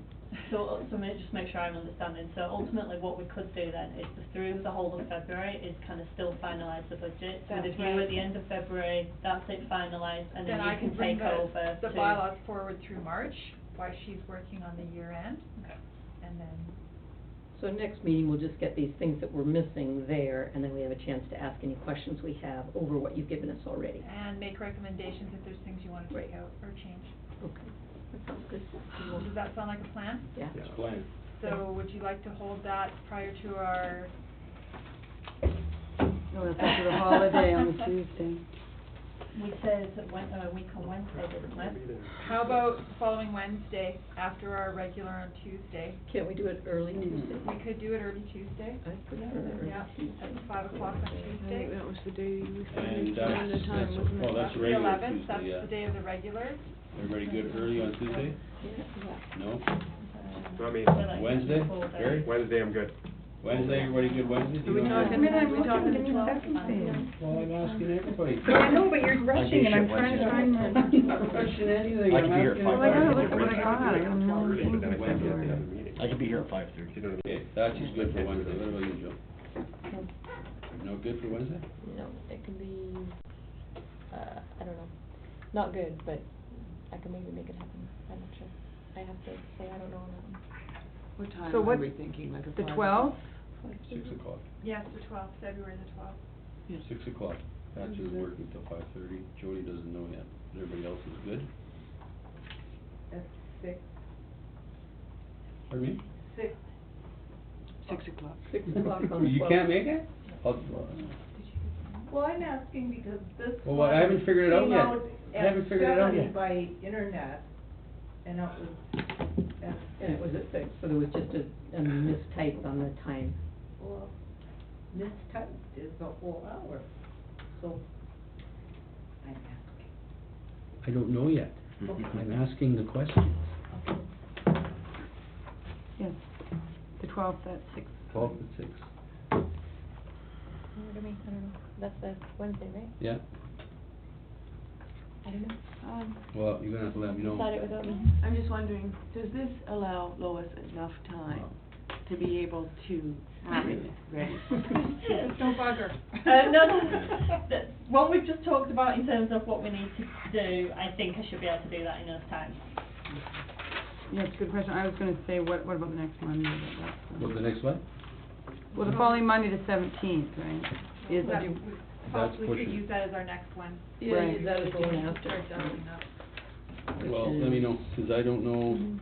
Oh, okay, I'm putting that Well, down they'll for, just decide about it. So should we put a tentative one, a 6 next one o'clock on the Wednesday. 17th also, the following one? Because we're probably gonna name one, right, in it. Well, that's, I would something suggest one that of we keep that, save the date. Yeah. Okay, so it's Wednesday, and we'll, you'll have to let. February 12th at 6 p.m. for our next committee of the Yeah. whole meeting, Yeah. potentially the 17th. and potentially the 17th. Everybody happy with all that? Okay, moving on to the next item, if I can. Go ahead. Sorry, just to kind of, because I wanted to make sure we kind of clear this up as well, in terms of the Columbia, Washington, the ISL thing that we were talking about before. I presented the information at the last meeting in terms of what do we want to do? Do you want to wait till June for me to do that work? You're not doing any more work. I know, or, no, what the suggestion was that we could have the auditors, just in terms of a consensus of what needs to be done on that motion. The auditor cost dollars. So, I just have a question on this. You know, I know people who work for engineering firms, and when I said something about, oh, well, you know, it'd be nice to know what, and they said, all they have to do is push a button, like their accounts payable people can say, oh, our account, the city of Roslyn, here's what we invoiced them for, here's the invoice, here's the date, here's what it was for, here's the amount. It's like, you know, this thing about, oh, it's gonna cost us all this money to ISL. I mean, I'd be happy to call ISL and ask them how much money it would cost to get that kind of summary, so it's no staff time at all. But from what other people have told me, it's not that big a deal to do. You know, it's sort of like if you... Does it affect the budget right now, though? Is it? Well, no, is it but we're time talking- sensitive? I know, but is it time sensitive to get that right now? We haven't told the citizens of Roslyn what this project cost us for 2 years, another 6 months won't matter. That's what I think too. It doesn't, but I'm just, it just... Well, I mean, in that's, terms of how that's the much- question though, right? Yeah, but making this big thing about asking how, I mean, because I did go through the chart that you gave us, right? And I took out all the ones that you'd noted, they weren't for Columbia, Washington. So Yeah. thinking that the rest that were left there were Columbia, Washington. And it is over $900,000 of stuff that's not just, I mean, some of it's contract management, some of it's engineering, Yeah. some of it's whatever it is, over those period of years, right? That's all I'm saying, it was just, you know, I'm not saying they're not necessarily legitimate things, it's Well, just I when know we you're- got in our report that we were putting out to the public saying ISL is costing us, Right, okay, 265 so what or I just whatever. want clarity on the moment though is, obviously ISL, what we paid them is an issue. What about the rest of the questions that I have not answered? Do you want to leave that till June? Do we not want to do it? I just want a bit of guidance on terms of, Can I just if jump- it's just ISL, sorry, if it's just ISL and the rest of it we're gonna, let's not do, I'll make the phone call to ISL. Can I just jump in just Yep. for one quick second?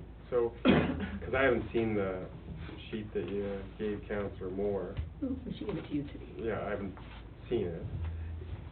Does it have the GL, does it say engineering and then ISL on it, or how does it read?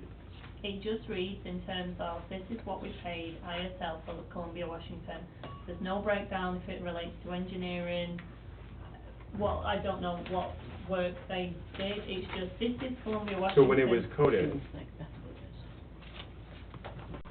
coded, it was never coded to engineering, project management, any of that stuff, when it was originally coded way back, whatever? When it was originally coded, no, it was all allocated to roads, and then there was some work that the auditor did that split it out into capital expenditure. I have not looked at that work, I, would need some time to look at the detail of that. All I'm saying is that for me to look at that, I have to start again and go through that, it would just take me time. Okay, well, I have a So- bit of a suggestion, it's a simple one, and it has nothing to do with you, so you don't have to do anything. Sounds good. She likes it So, already. and maybe it would help Councilor Moore, if I could just ask, make a recommendation that Darren phones up ISL and ask him to provide a breakout for us, and if they say, oh geez, that's gonna cost us 20 grand, say, we're not gonna do it. But at least ask that question for since 2009? Yep. And then we'll have at least one answer, and you don't have to do it. What is, yes, Darren, right? Better yet, why don't I just pull out every invoice ISL's got, it's all coded to which jobs, it's detailed as far as Columbia Avenue, Washington Street, pre-tender, construction, it'll all be right there. All I was suggesting was, they should, Consolidation. if, like at our, They can. at ours. But is that gonna be it- enough detailed information? Yeah, for you? where, at ours, if you push the button and it says, we did the road down on, Yep. at Redstone. You bet. I can tell you tomorrow morning, we just push a button and it goes engineering, that amount of money, and ISL would have that. So they would be able to provide a printout, 2009, 2010, 11, 12, that has engineering, project management, and not like that. Mhm. So, Yeah, see- could you ask them for that? Yeah. And then see if they, I'm sure they'll give it to us, because they probably want work from us in the future. Right, just for what was Columbia, Washington, right? This has, because we have hired them Okay. for other work, right? Okay, we got some They should direction. have- Okay, that would be good. great. That's the Yeah. recommendation. We got some direction. Do we need this as a No. motion? No, we don't. Darren's doing it. Darren's doing it, yay. Sorry, buddy. Oh, it's, yeah. Okay, we're gonna try and move on here, we got, 20 minutes. Sanitary sewer service establishment bylaw. Yeah, I just got it out of here. Ready to pull that up. Good, thanks, Dan. Yeah, you're good. You know a lot of that anyway. Tracy, do you wanna go through this? I don't really wanna go through it, other than I just wanted council to make sure that they had a copy of what the RDKB's proposal was in the beginning. And then the city of Rosslyn's response to that draft bylaw. We have not heard anything back from the regional district yet, concerning this. And I'm not quite sure how they're gonna take it. Well, I can just throw a So- couple things out there we heard earlier. We spent copious amount of time on this, and it's all been vetted through lawyers, so we asked some questions that were, some statements were made earlier that quite frankly aren't true. Number one, we asked about an intermunicipal agreement. Lawyers said that is not possible. Why? Well, maybe not, go ahead. Your worship, they didn't say it's not possible, they said it'd be very difficult. I've asked for them to, send us a memorandum or a letter that explains in detail, the difficulties on doing that, and I'll circulate that to council once I can. So it wasn't just the city of Roslyn Yeah. that asked that question, it was also the city of Trail asked that question, because they were in agreement too that perhaps a bylaw could get dicey or whatever, but, what was some of the other things, I can't remember, our big goal was to get to close, like, that was council's resolution, that was Trail's resolution, as to liquid waste management plan 2, that is not part of this bylaw. This bylaw is only the current funding thing. Liquid waste 2 is totally outside of this. To say that, there are other things in liquid waste 2 that we should benefit on bargain, well, that's totally outside of this. What this agreement was to get us out of arbitration, so that we have a cost formula for the current service. That's what this is. No doubt this could carry on to the next service, no doubt, but this is for now, for the current service. So that's important to differentiate from our bargaining point. Our bargaining point as to the fact that we have decreased water consumption, that, and I heard somebody to the effect that there's no incentive for other communities to conserve water. That's totally false. It's totally, totally, up to, our partners in the service to decrease water. That's, otherwise they're paying. But the incentive is totally within this bylaw. I didn't understand, that's why I didn't wanna have a debate there. It's totally what it's all about. That's what we wanted. We saved arbitration.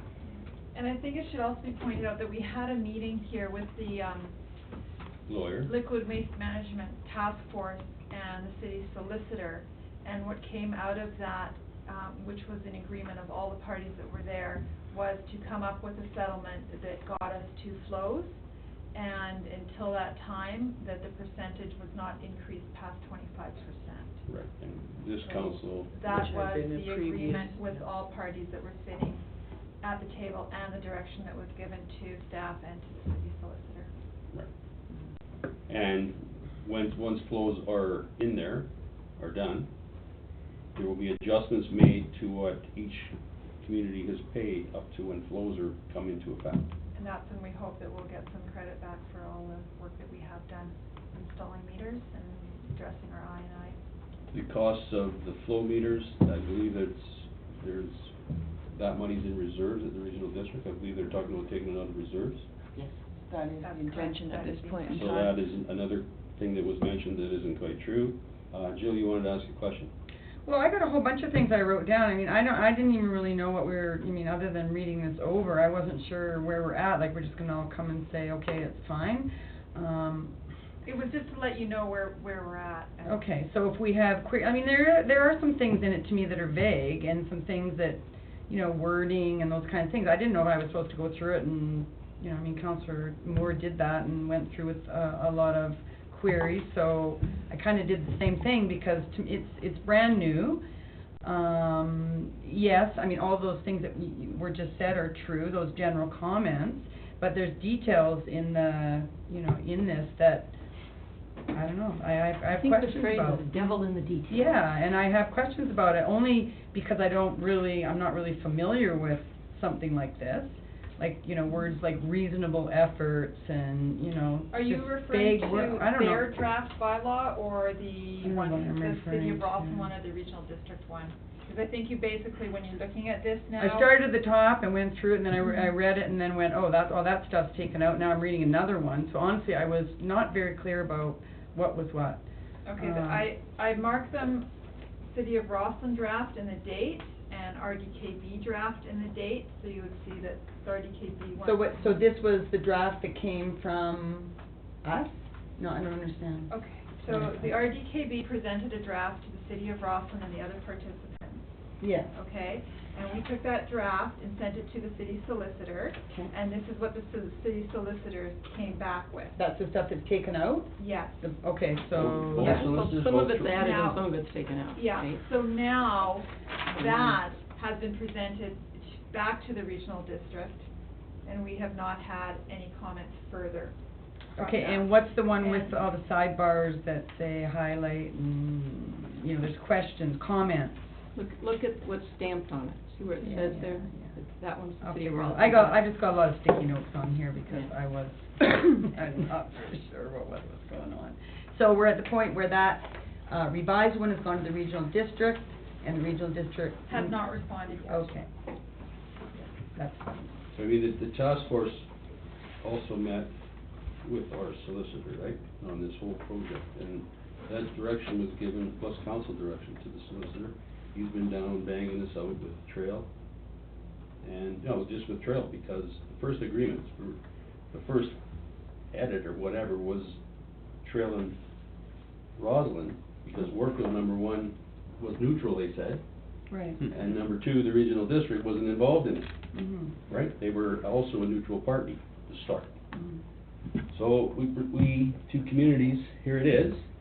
So now, the regional district gets involved and the city or the village of Warfield gets involved. So now we have another draft and another draft and another draft. All the way through, there's been many permutations, for sure, but they've all been vetted through Trail's lawyer and our lawyer. I think Trail and Roslyn are Are working well together. Or Okay, so one of the questions I have, like the condition of the pipes and the infrastructure, like, do we know what the condition of our infrastructure is in our municipality? I just, when I read about those the agreements for sharing and all of that, right, and, the cost of portions on fixing pipes and who's responsible and all that, I wonder, what is the condition of our system? I mean, Darren's not here now, but. That's our responsibility anyway, and we'll stay that way. No, I know that, but, I mean, if we're, anyway. We're confident that we're in a Positive position. positive position Okay, when it and comes so why is Mr. McClellan talking about, contract when he was part of that task force? Don't know. I can't answer that. Okay. And I don't think that was, those comments from Mr. Machuro were, I mean, I appreciate, he's the expert around here. And, spending the amount of money we spent on water meeting, upgrading, all the things that Roslyn has done and spent money on. Yes, we've had grants, et cetera, but we have made considerable, forward progressive movement towards becoming, using less water, putting it, less pressure on our system and all of our water plant and all of that. Yes. And so, it's true, there's nothing in here that shows me the incentive, yes, they're gonna have to pay, but do we believe that those incentives are going to move people in those other communities forward to participate in a, If it's a flow-based system. Yes. Yeah, That's- it would What's that? actually be to It's a Roslyn's flow-based- benefit the for the other con- communities or not the- to address Yeah, but the that's, IMI. well, that's not to the benefit of the planet. Well, no, I agree with you. There is But another, on there it- is Whoa, another whoa, issue. whoa, whoa, whoa, whoa. There is another issue where it isn't to our benefit where having incentives would be to our benefit, because if, when it comes time to upgrade the plant, we upgrade the plant, and Yes. everybody's putting in, they've got all their I&I flowing down, we're processing stormwater. The cost would be Right. apportioned on what you put in. No, wait a minute, because it actually isn't. If you look at the section, okay, when it talks to, no, I'm sorry, it does. It is for where you're paying Yes. on what it is. Money. But if the thing is, if we have to upgrade the plant because it needs bigger capacity, then we're paying this 25% of a bigger plant that we don't need, which is We're paying millions by and millions. flows. Hmm? We'll be paying on flows. I know, but I'm saying, even if our flow, whatever our flow is, if the building itself has to get bigger, right, for capacity, we're gonna pay a bigger number than we would.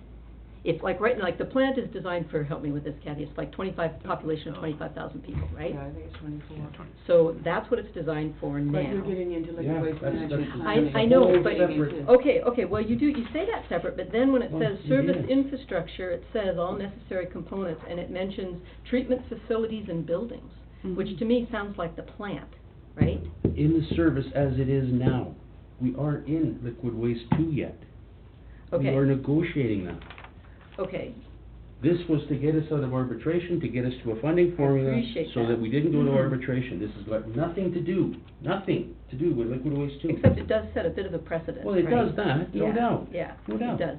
No So doubt. it would be, like in the version that the RDKC put together, there's section 11F, which we took out, if I'm reading this correctly.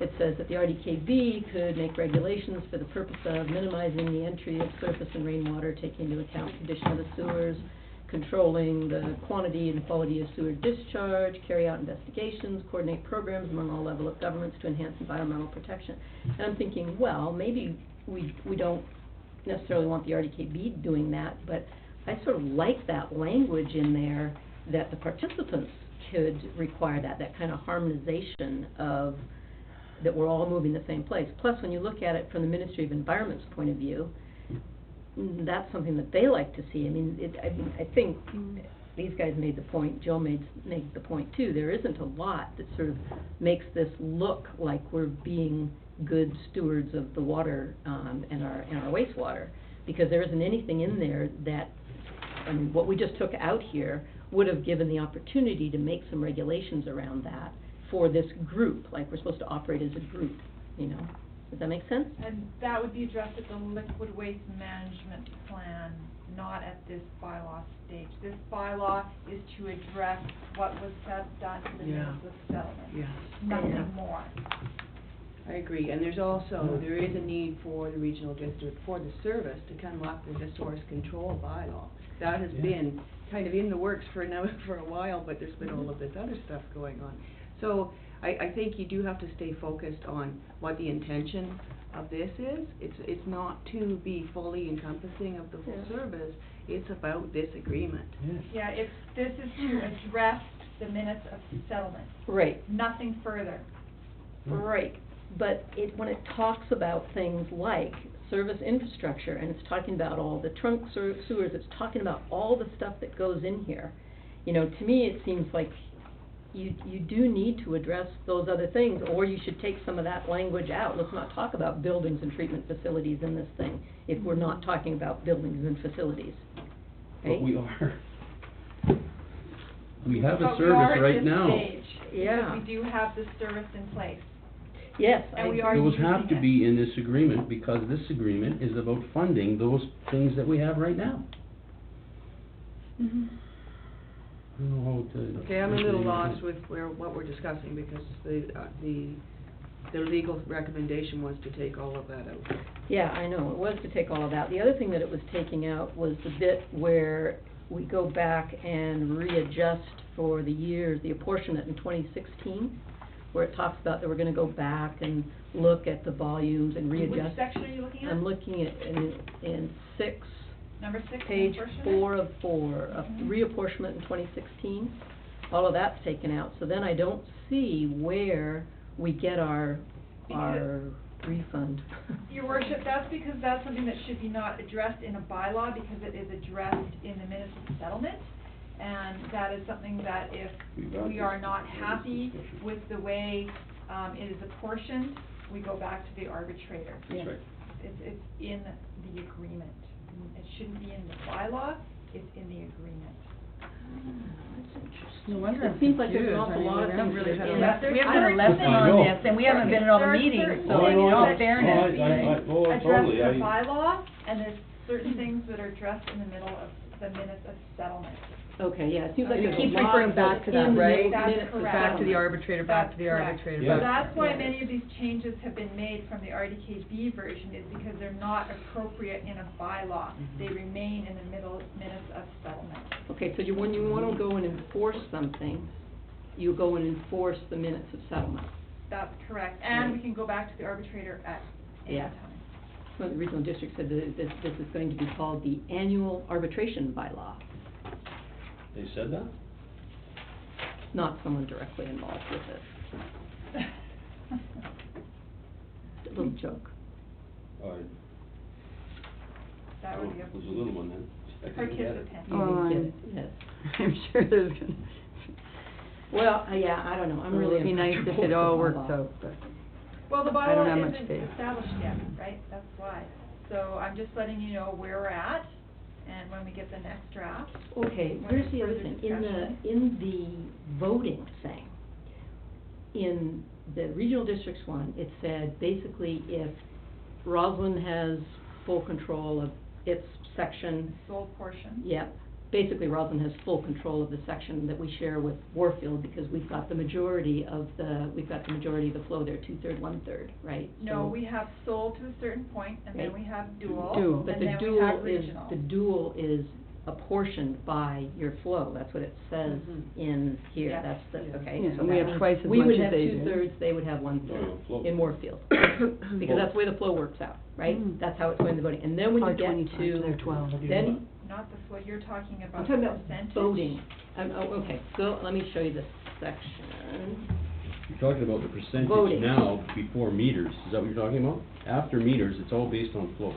Yeah, So if you share something with somebody else and they put in 30% and you put in 70%, that would be the breakdown. But if you put in 50/50, that would be the breakdown.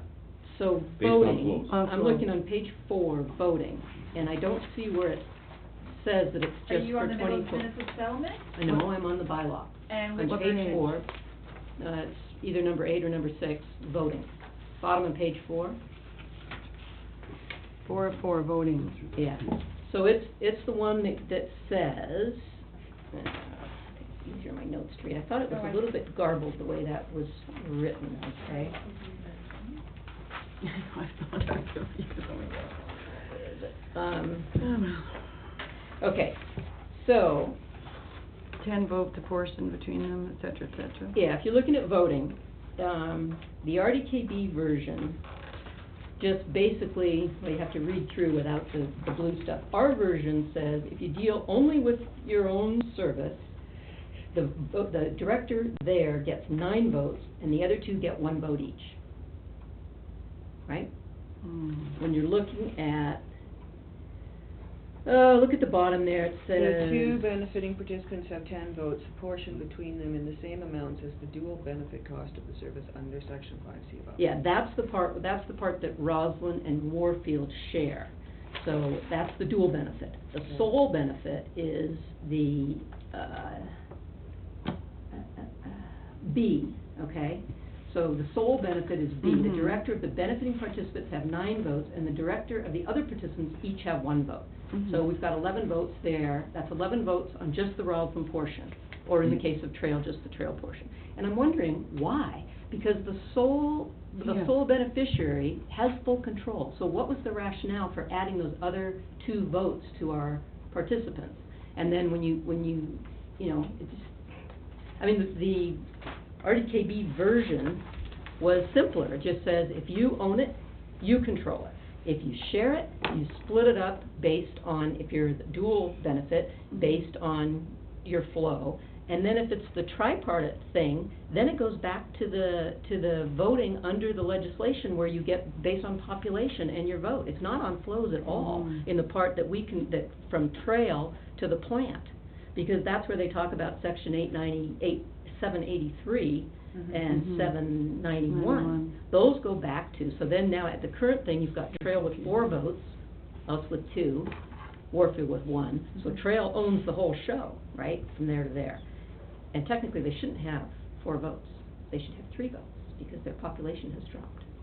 Well, the last census, they went over 7,500. Really? That's what I understand. I've got the subpopulation, 2013, printed, released January 31, 2014, BC Stats. Do they not use BC Stats? I thought it was the Canadian census, that's what they were using, I don't know. Interesting. I thought BC Stats used the Canadian census for their data, because they show Trail having dropped. I thought it was really interesting. I didn't think it was true, but, anyway, so the voting to me seems The voting is difficult to problematic. understand, so It's I a- will see it's if a we vote get for every some clear 2,500 direction on that. population.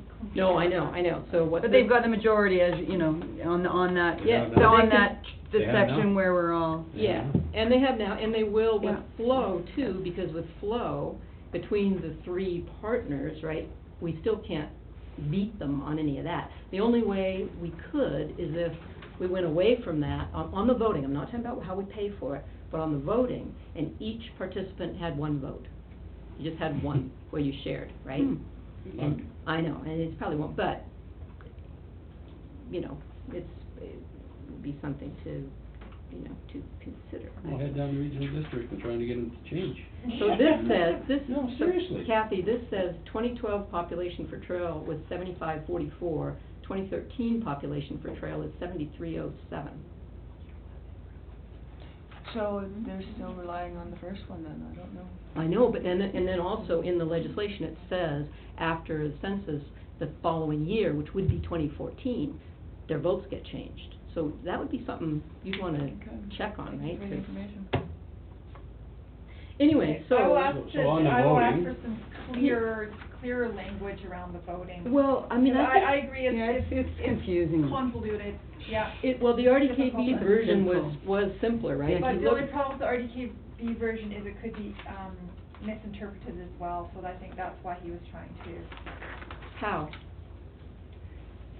Because it just, I mean, He did make some comments, I can't remember them right now. see, what it says, I will talk to is, him. in the voting in the RDKB, it says, all of matters respecting administrative operation of all portions of the service infrastructure shall be in accordance with section 791, the Local Government Act. And that's where you get into the voting by population, right? That's apportioned out the way Kathy's used to with the RDKB. And then it says, except B or C, which is the sole beneficiary or the dual Dual. beneficiary. And those, the number of votes allocated are based on their, reflect their responsibility of the portions, for those portions of the infrastructure. So that goes back to the, Okay, so I think, Yeah. so I think, I'll, we'll get clarification on that, because there's no bylaw yet anyway. yeah, yeah. okay. So you're saying the apportionment doesn't have to be handled here because it's in the minutes of settlement, okay.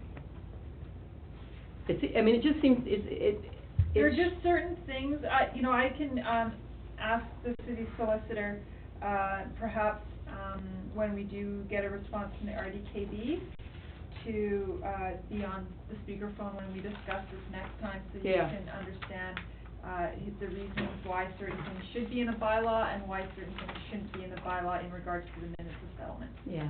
The only other thing, and this goes back to the intermunicipal agreement, right, which is just a contract, right?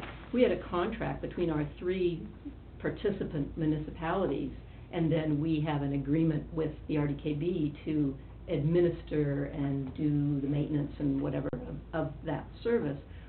It seems like it would be simpler, right? Because now we have to go back to the RDKB and get the whole board to agree to run our business.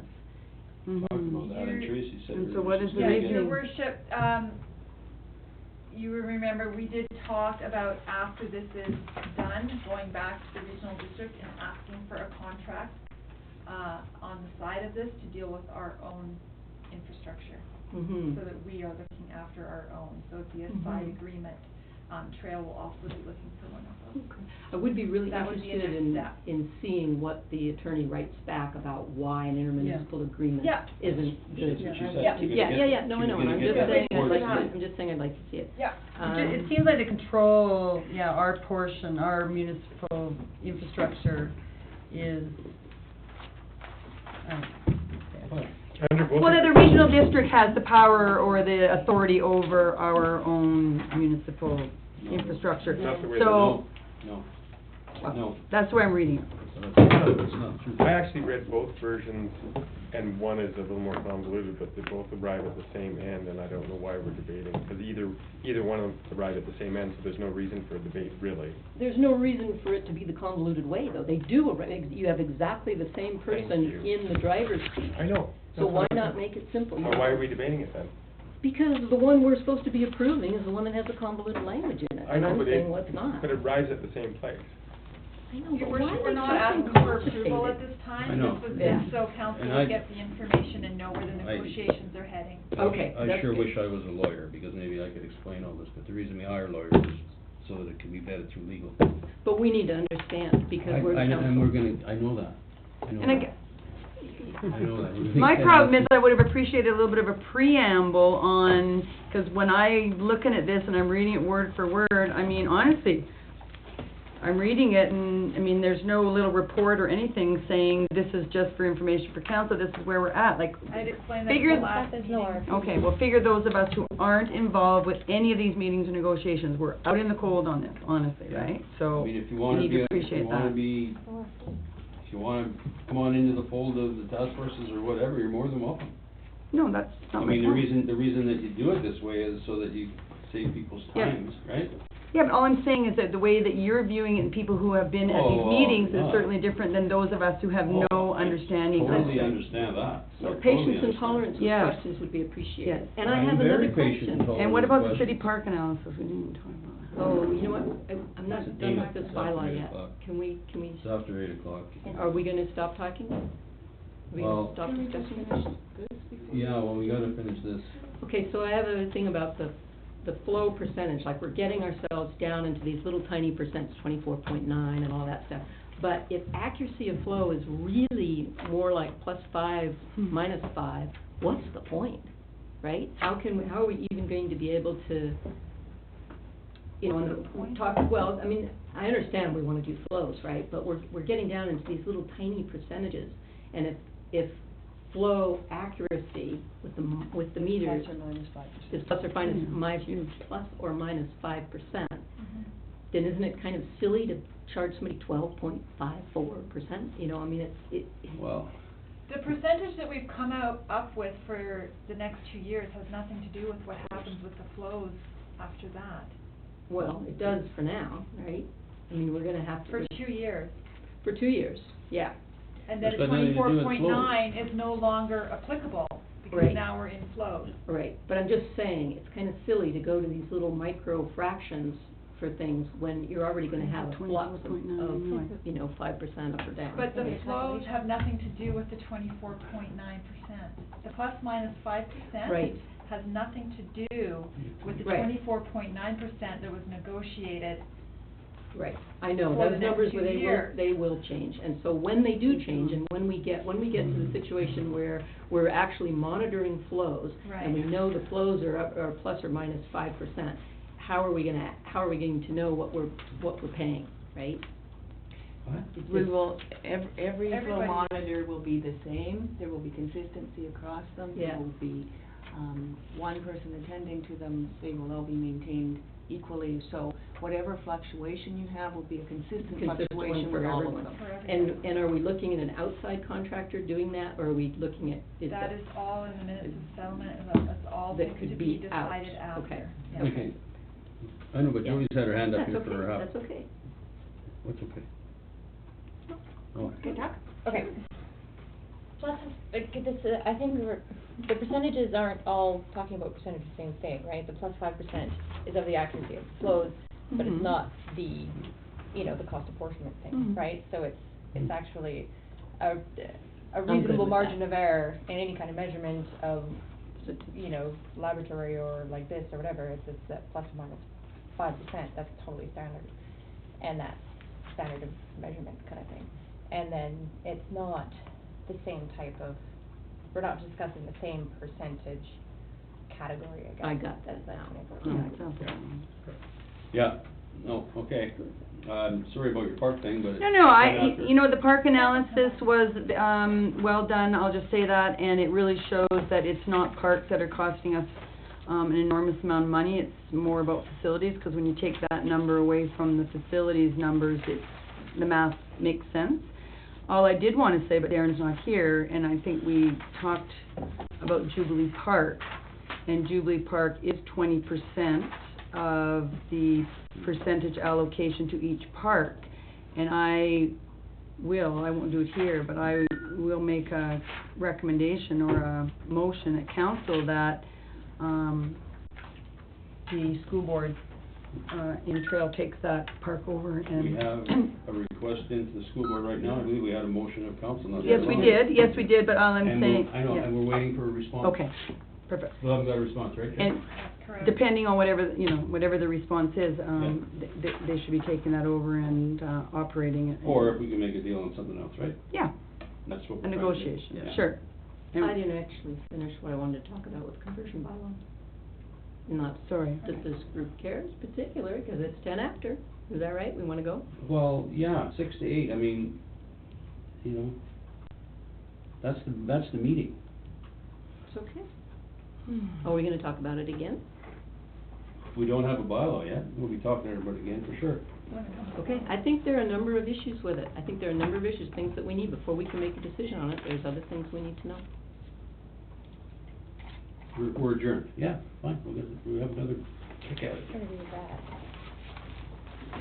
This is where we're at thought, right? I think that's Yes. quite different from being presented with something to make a decision. Yes. I don't think we're having a The discussion, facts it'd be nice and to the conclude details, it. they come together as it goes closer to the final draft. And then it's in the final draft, all those answers, so many more answers are going in there. And it's only when we're faced with making a decision that, Maybe so many more questions too. Yeah, well, Yeah, don't give me time to make Those are more the- questions. if we're asking questions on things that are gonna change anyway, then it's not an efficient use of time, right? No, but there's some things where if we were able to express our concerns, those of us who have concerns, to staff who's dealing with the RDKB, for instance, it might have been helpful to do it sooner rather than later. Just my thinking on it. Well, what the hell do you wanna ask them a question? We're I adjourned. think we need a We're adjourned, schedule, she's sitting right there. we need schedules.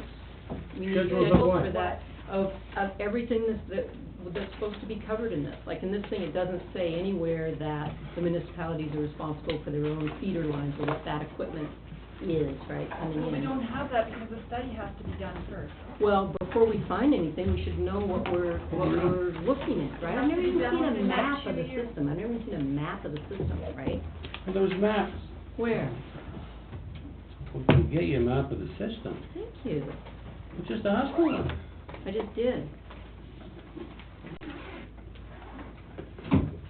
So you think people that are I involved in think- this don't know the system? No, I'm not saying that, we're involved in this, we're supposed to know, right? And I just feel like it just gets shoved away, it's like, quick,